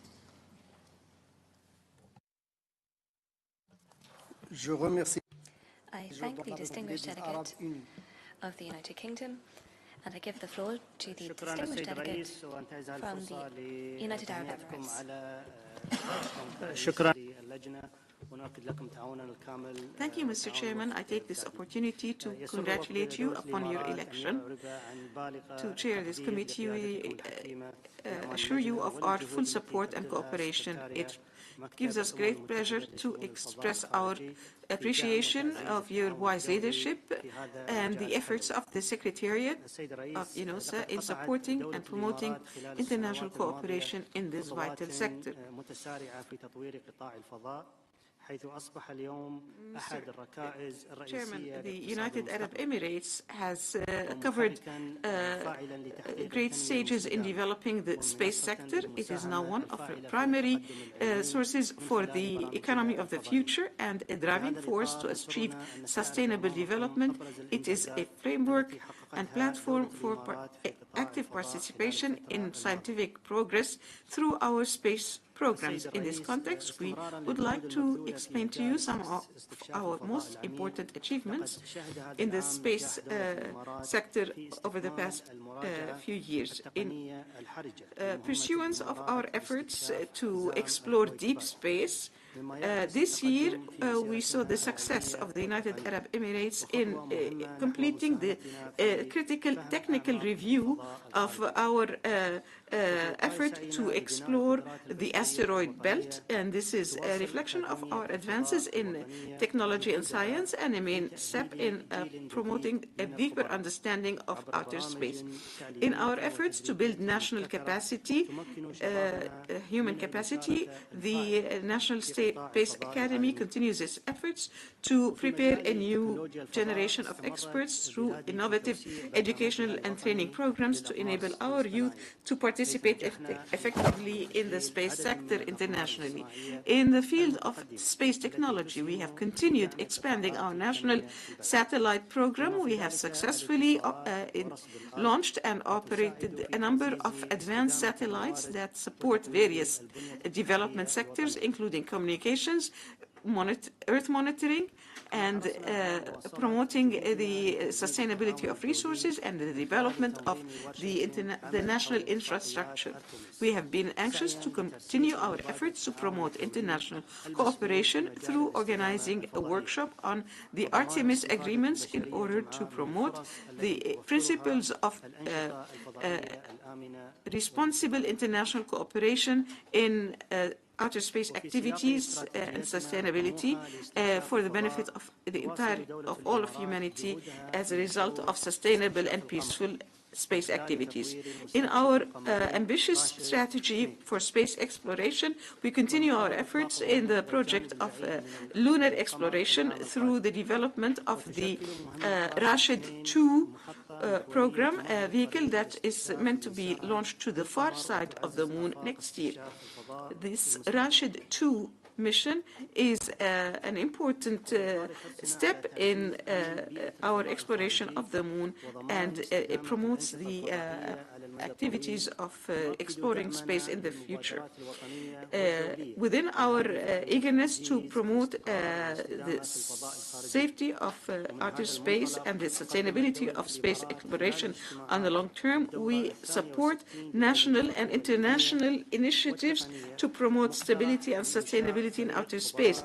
Therefore, the United Arab Emirates, during the meetings of the 62nd meeting of the Scientific and Technical Subcommittee, offered a proposal to establish a group of experts about situational space awareness to be a platform to promote coordination and cooperation and the exchange of best practices among member states in order to promote a space environment more sustainable and peaceful and safe, and promote the joint objectives of the international community in the peaceful use of and sustainable use of outer space. In conclusion, we reaffirm our commitment to continue efforts to promote a safe and peaceful and sustainable space environment for the future generations. We look forward to productive discussions during this session. Thank you, Mr. Chairman.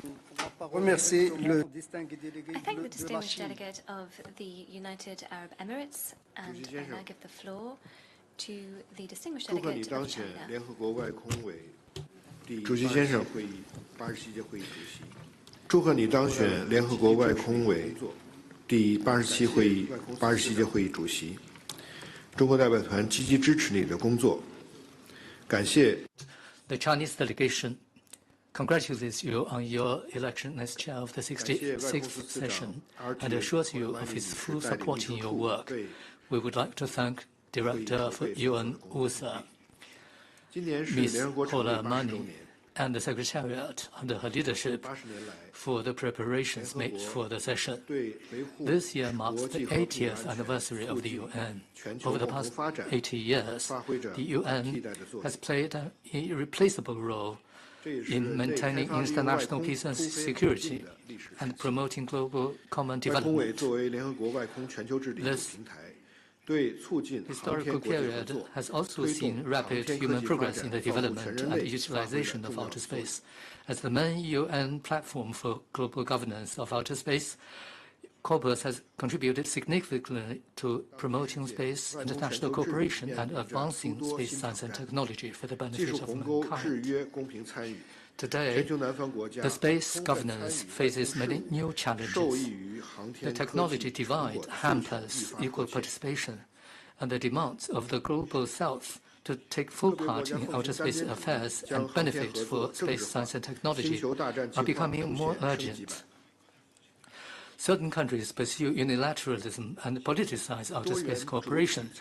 An upgraded version of the Star Wars program has been introduced. The diversification of space actors, the rapid increase in space commercial activities in particular, and the emergence of new types of space activities are bringing up new issues to global space governance.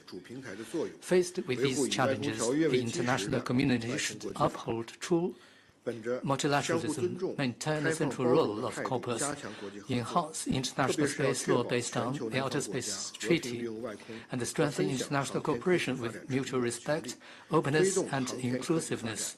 It is of particular importance to ensure the right of the Global South to peaceful use of outer space and its share of the benefits of space science and technology, which should be used to advance the Sustainable Development Goals.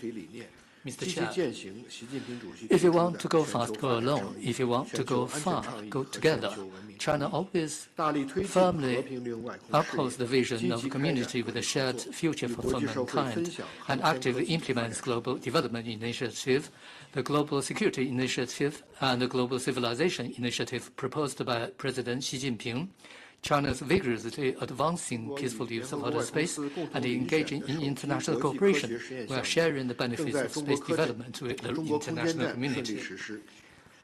The first batch of international experiment projects jointly selected by China and UN-USA is being successfully carried out aboard the China Space Station. China will announce the second round of cooperation opportunities in due course. The Chinese space station will soon receive Pakistani astronauts.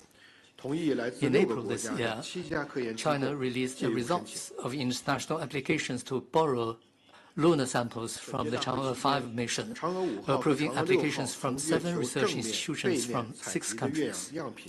During this conference, lunar soil samples collected from Chang'e 5 and Chang'e 6 from both the near and the far sides of the moon will be exhibited in the UN for the first time at the Vienna International Center. I welcome you all to take part in the side event organized by China at 1 o'clock. On that occasion, the samples from the moon will be exhibited.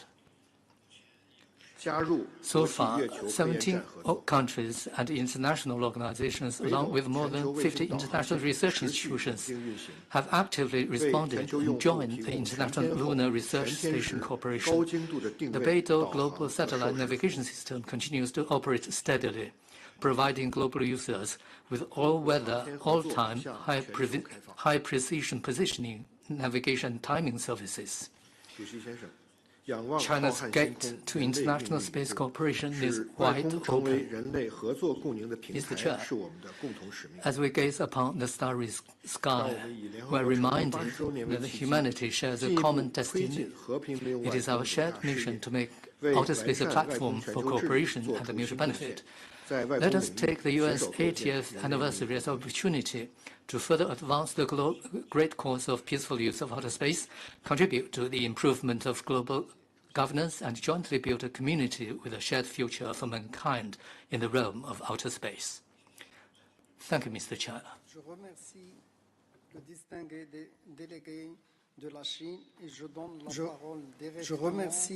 I thank the distinguished representative of China, and I give the floor to the distinguished delegate from Bulgaria. In addition to the European Union statement, I would like to make the following. Merci, Monsieur le Président. Thank you, Chair. In addition to the European Union statement, I would like to make the following remarks in my national capacity. Chair, at the outset, the Bulgarian delegation would like to extend its congratulations to you for assuming the chairmanship of COPUOS and wish you every success in this important task. We also express our appreciation to the Director, Holomaini, and the Secretariat for their continued efforts to promote cooperation in space in support for sustainable development. Chair, this year's COPUOS session is taking place in a complex geopolitical environment which poses challenges to UNOSA and the Committee. As highlighted in the recent strategic review, essential reforms are urgently required to address the disparity between mandate of UNOSA and its limited resources, to ensure that UNOSA will continue to help Member States harness the full potential of space and space technologies to improve the daily lives and well-being of our societies. Bulgaria expresses its support for the convening of Unispace 4 in Vienna in 2027 and emphasizes the importance of providing the adequate resources to UNOSA for its realization. We also reaffirm our commitment to the Action Team on Lunar Activities consultation at LAC and look forward to the adoption of its work plan during this session. We believe that LAC will contribute to the development of safe, sustainable and transparent lunar activities.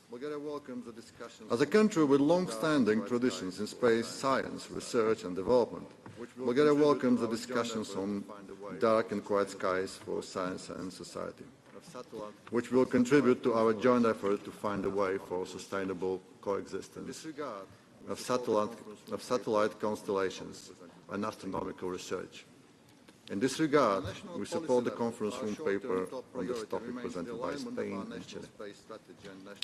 On a national policy level, our short-term top priority remains the alignment of our national space strategy and national space program with the new technologies challenges. These core documents will outline the strategic direction for the Bulgarian space sector with a focus on the work with industry, science and innovations. Bulgaria is actively working to accelerate its transition towards associate membership in European Space Agency. In addition, we are committed to enhancing our engagement with the European Union Agency for Space Programme.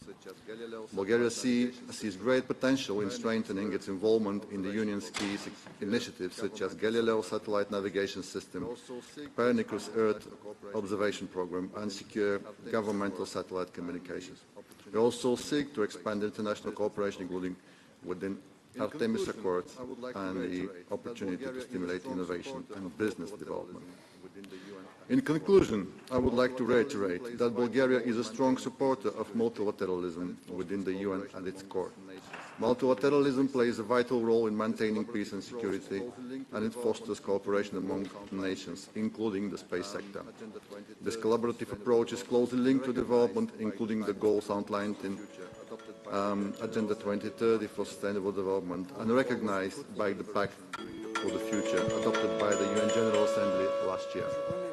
We look forward to fruitful deliberation during the present session. Thank you. Thank you very much to the distinguished delegate of Bulgaria. I would now like to give the floor to the distinguished delegate of the Russian Federation. Российской делегации поздравляю вас с избранием на этот ответственный пост. Рассчитываем, что Thank работа you very комитета much, под Chair. вашим руководством On будет behalf of the плодотворной. Russian Дискуссии delegation, пройдут в I would конструктивной, like to деполитизированной congratulate you манере.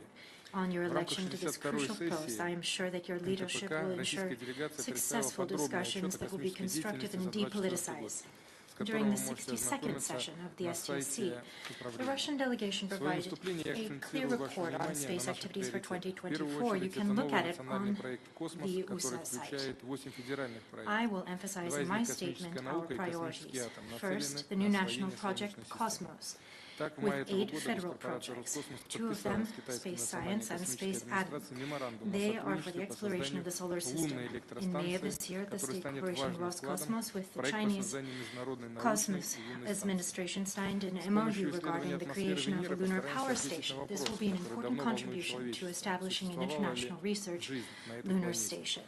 И как это Through может research повлиять на of то, что будет с Venus's атмосферой atmosphere, we are Земли? trying to answer the question that Проекты everyone кадры и wonders as to whether or not there's производственно-технологической life on системы that нацелены planet на развитие and how отрасли, this could создание инфраструктуры и impact других the условий, future of the Earth, необходимых для the реализации project's всех остальных frameworks, проектов. and Это российская орбитальная competitive станция, access to которая придет space, взамен международной as космической well станции. as the manned Связь и наблюдение за cosmonauts, Землей, которые which ставят задачу по развитию низкоорбитальных, геостационарных, высокоэллиптических и систем оптико-электронной и радиолокационной съемки. И навигация время. Как мы понимаем все одинаково, это развитие навигационных систем до сантиметровой и дециметровой точки. Отдельно хочу отметить, что указанный национальный проект предусматривает широкое партнерство государственных структур с частным сектором, что существенно снизит нагрузку на бюджет и повысит эффективность отрасли за счет рыночных механизмов.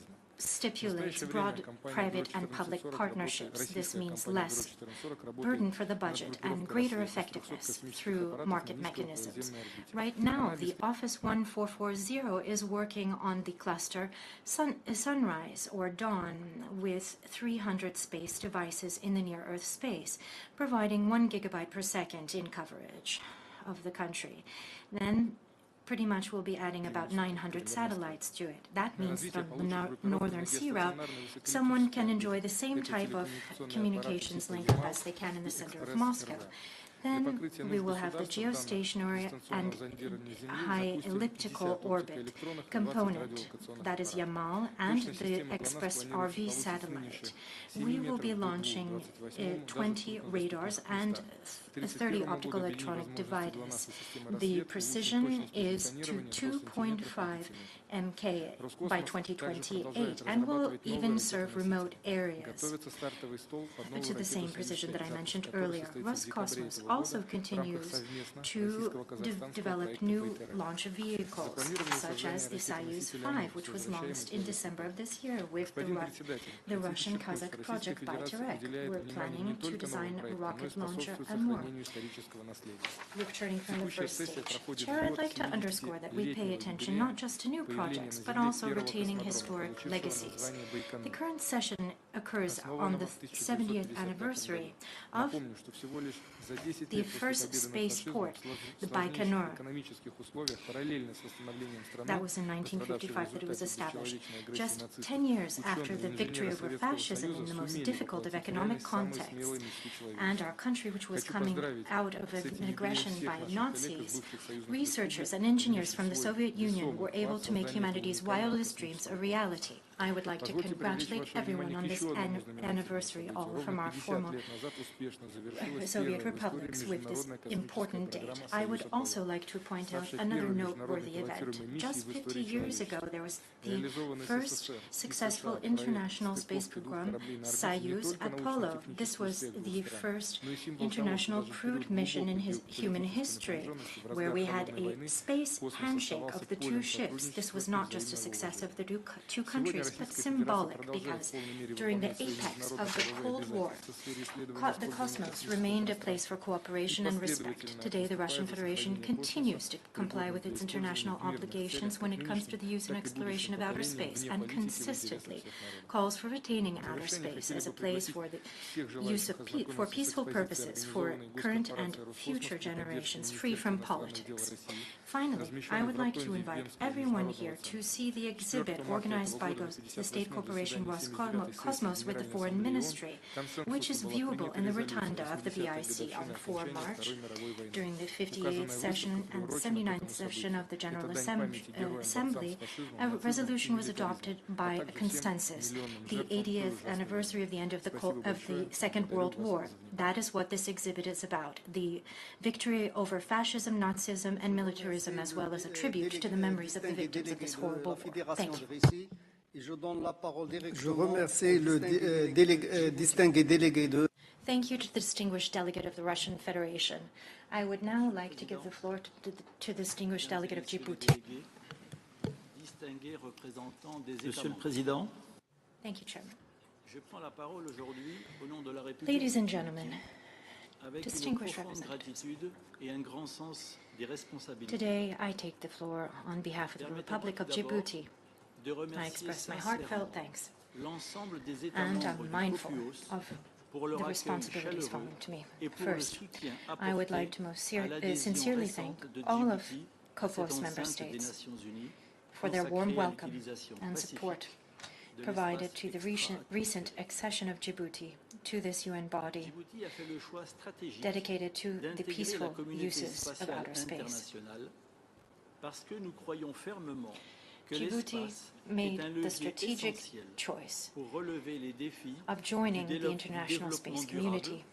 durable, de la That is because we are résilience firm believers de in the la idea that sécurité space is alimentaire key et de la gestion de l'eau.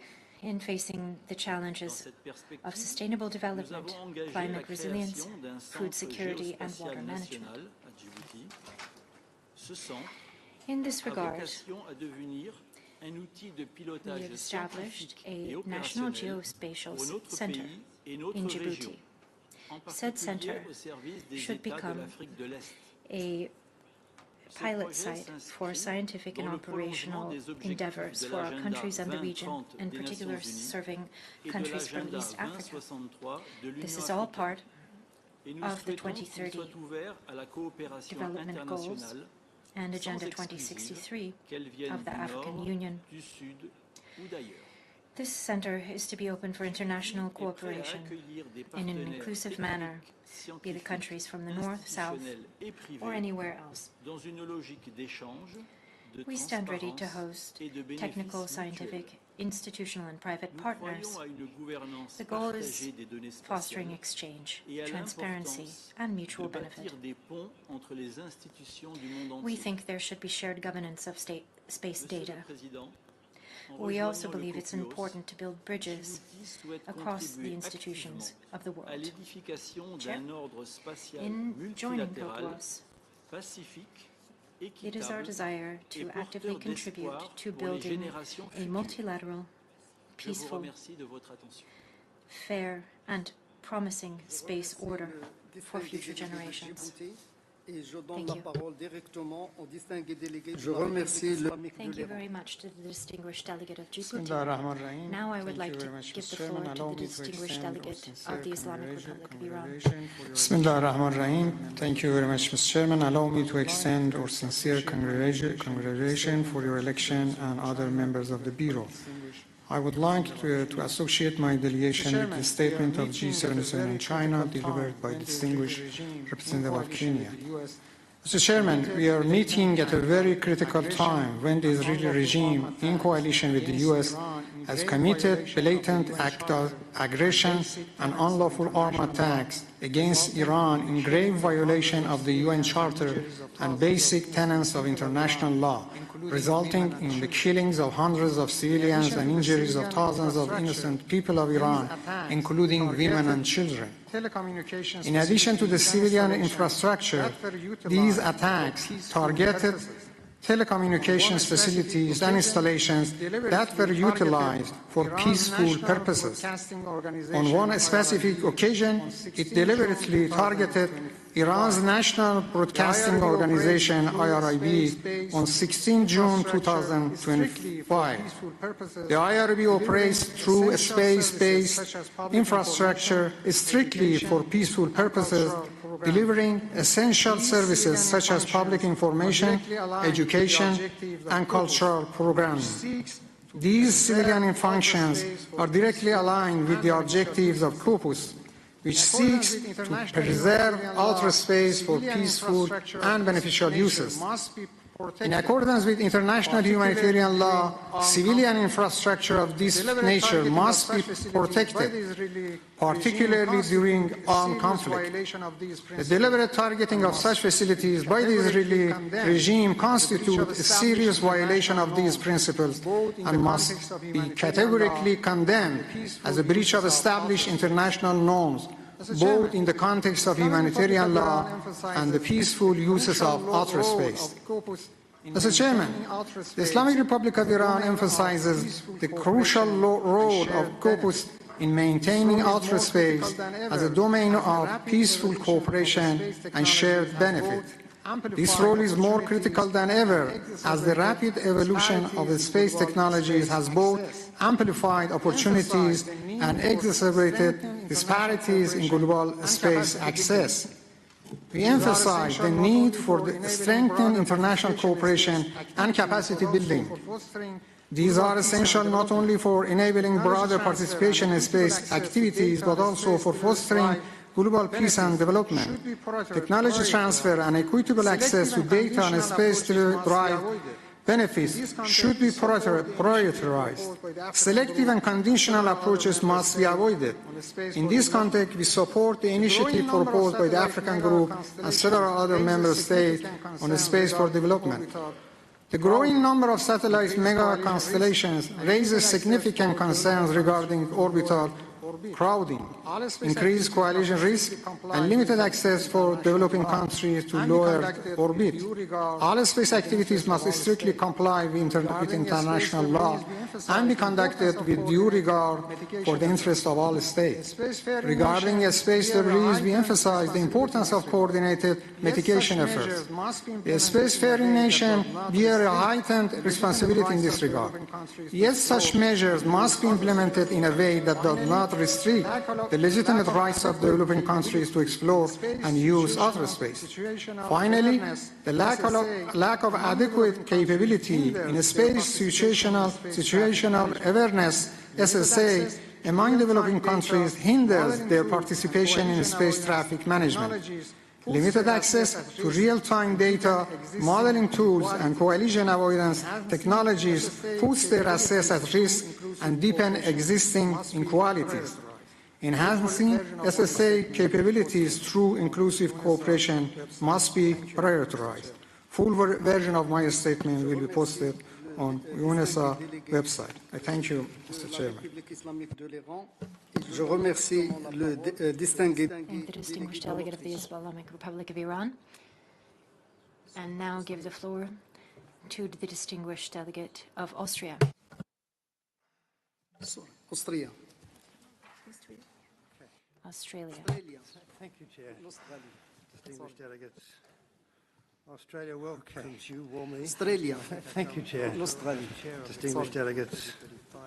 Australia welcomes you warmly, Mr. Rafiq Akram of Morocco, as Chair of the Committee for 2025. You have, of course, Australia's full support. We extend Australia's sincere thanks to Mr. Sharif Mohammed Sedki of Egypt for his leadership of the Committee in 2024. Australia also commends the Director of the Office for Outer Space Affairs and the Secretariat for their continued support of the Committee. We welcome Djibouti and Latvia as new members of the Committee. Chair, the increasing number of activities in outer space presents an opportunity and a challenge. Australia was pleased to co-sponsor the proposal of Germany to establish a study group on legal and policy aspects of space traffic under the legal subcommittee as discussed at its recent session. We also support progression of the proposal of the United Arab Emirates to establish an expert group on space situational awareness under the Scientific and Technical Subcommittee and look forward to future discussions.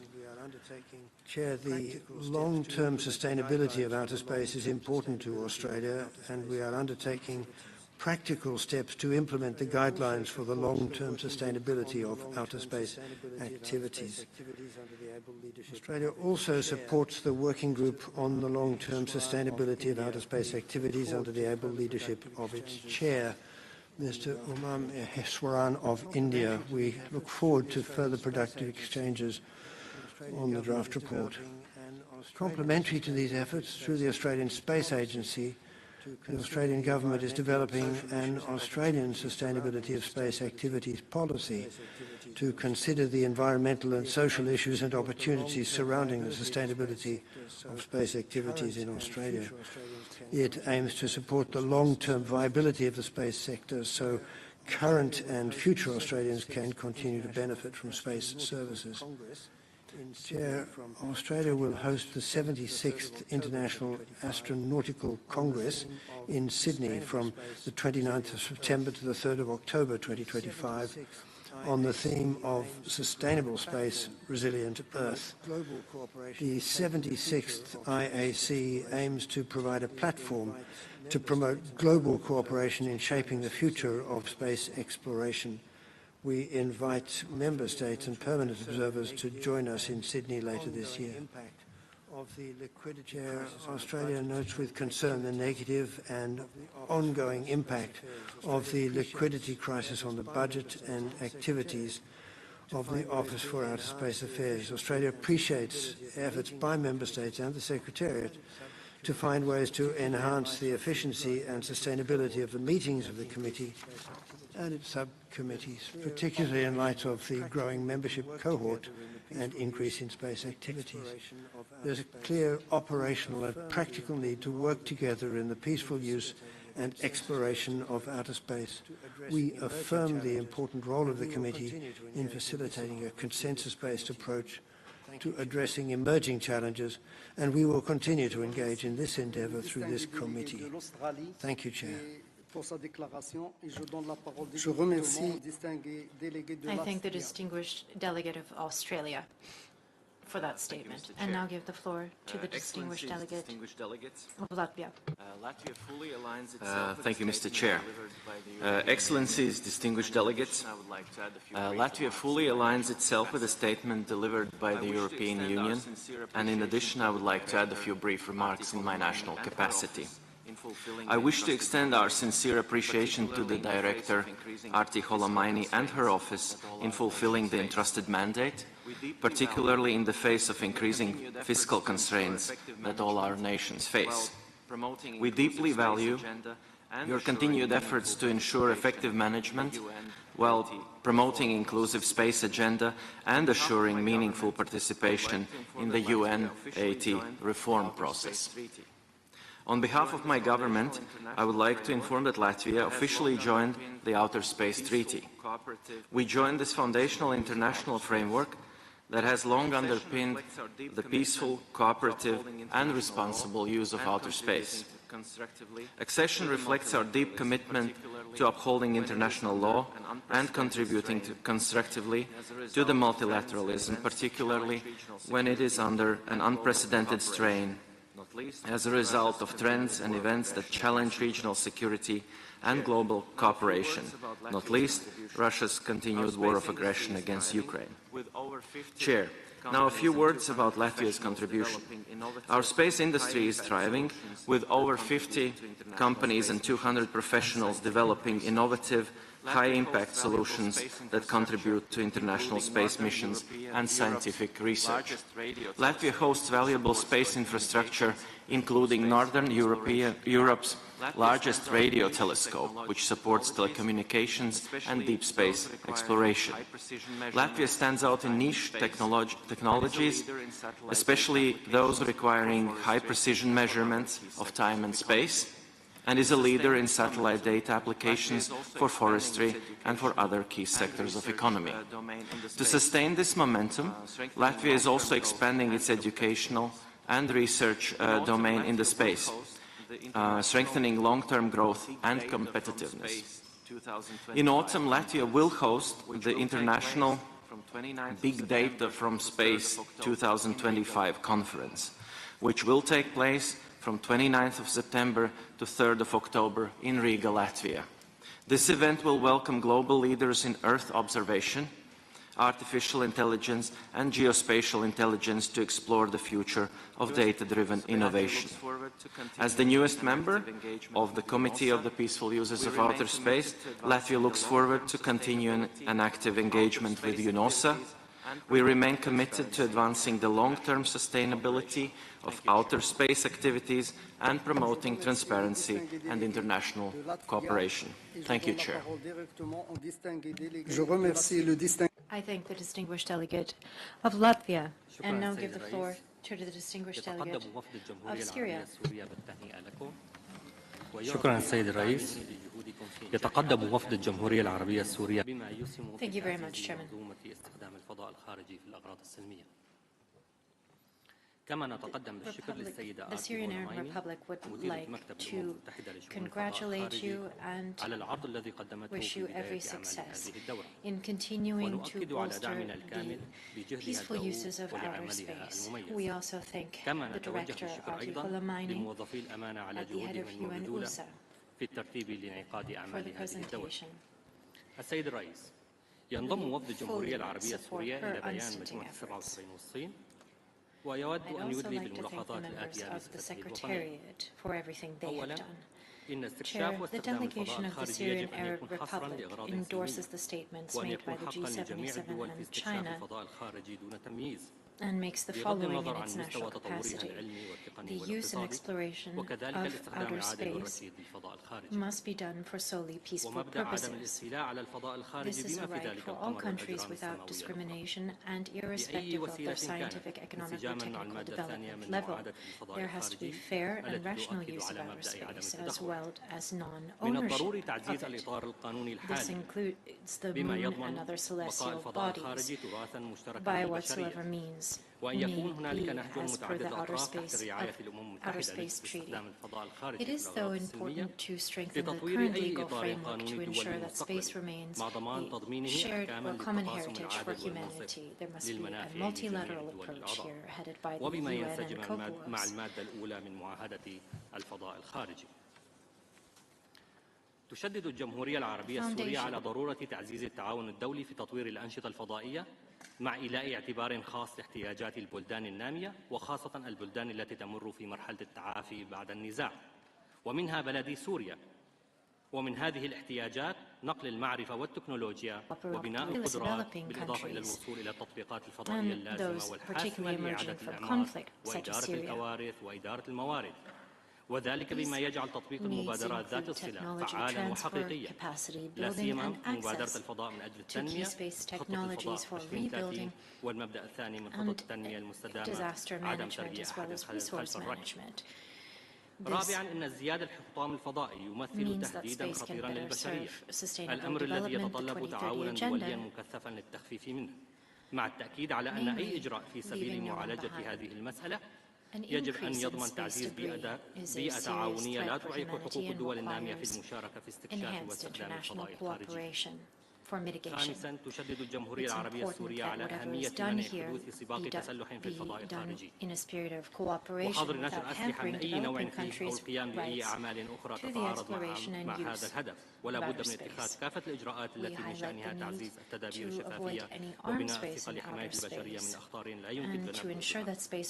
السيد الرئيس تؤكد الجمهورية العربية السورية على التزامها بالاستكشاف والاستخدام السلمي للفضاء الخارجي ودعمها لتدابير الشفافية وبناء الثقة والتعاون الدولي. ويجدد وفد التأكيد على التعاون معكم ومع الوفود الأخرى لضمان عقد دورة ناجحة لهذه الدورة ونرجو نشر هذا البيان على الموقع الإلكتروني. وشكرا سيد الرئيس.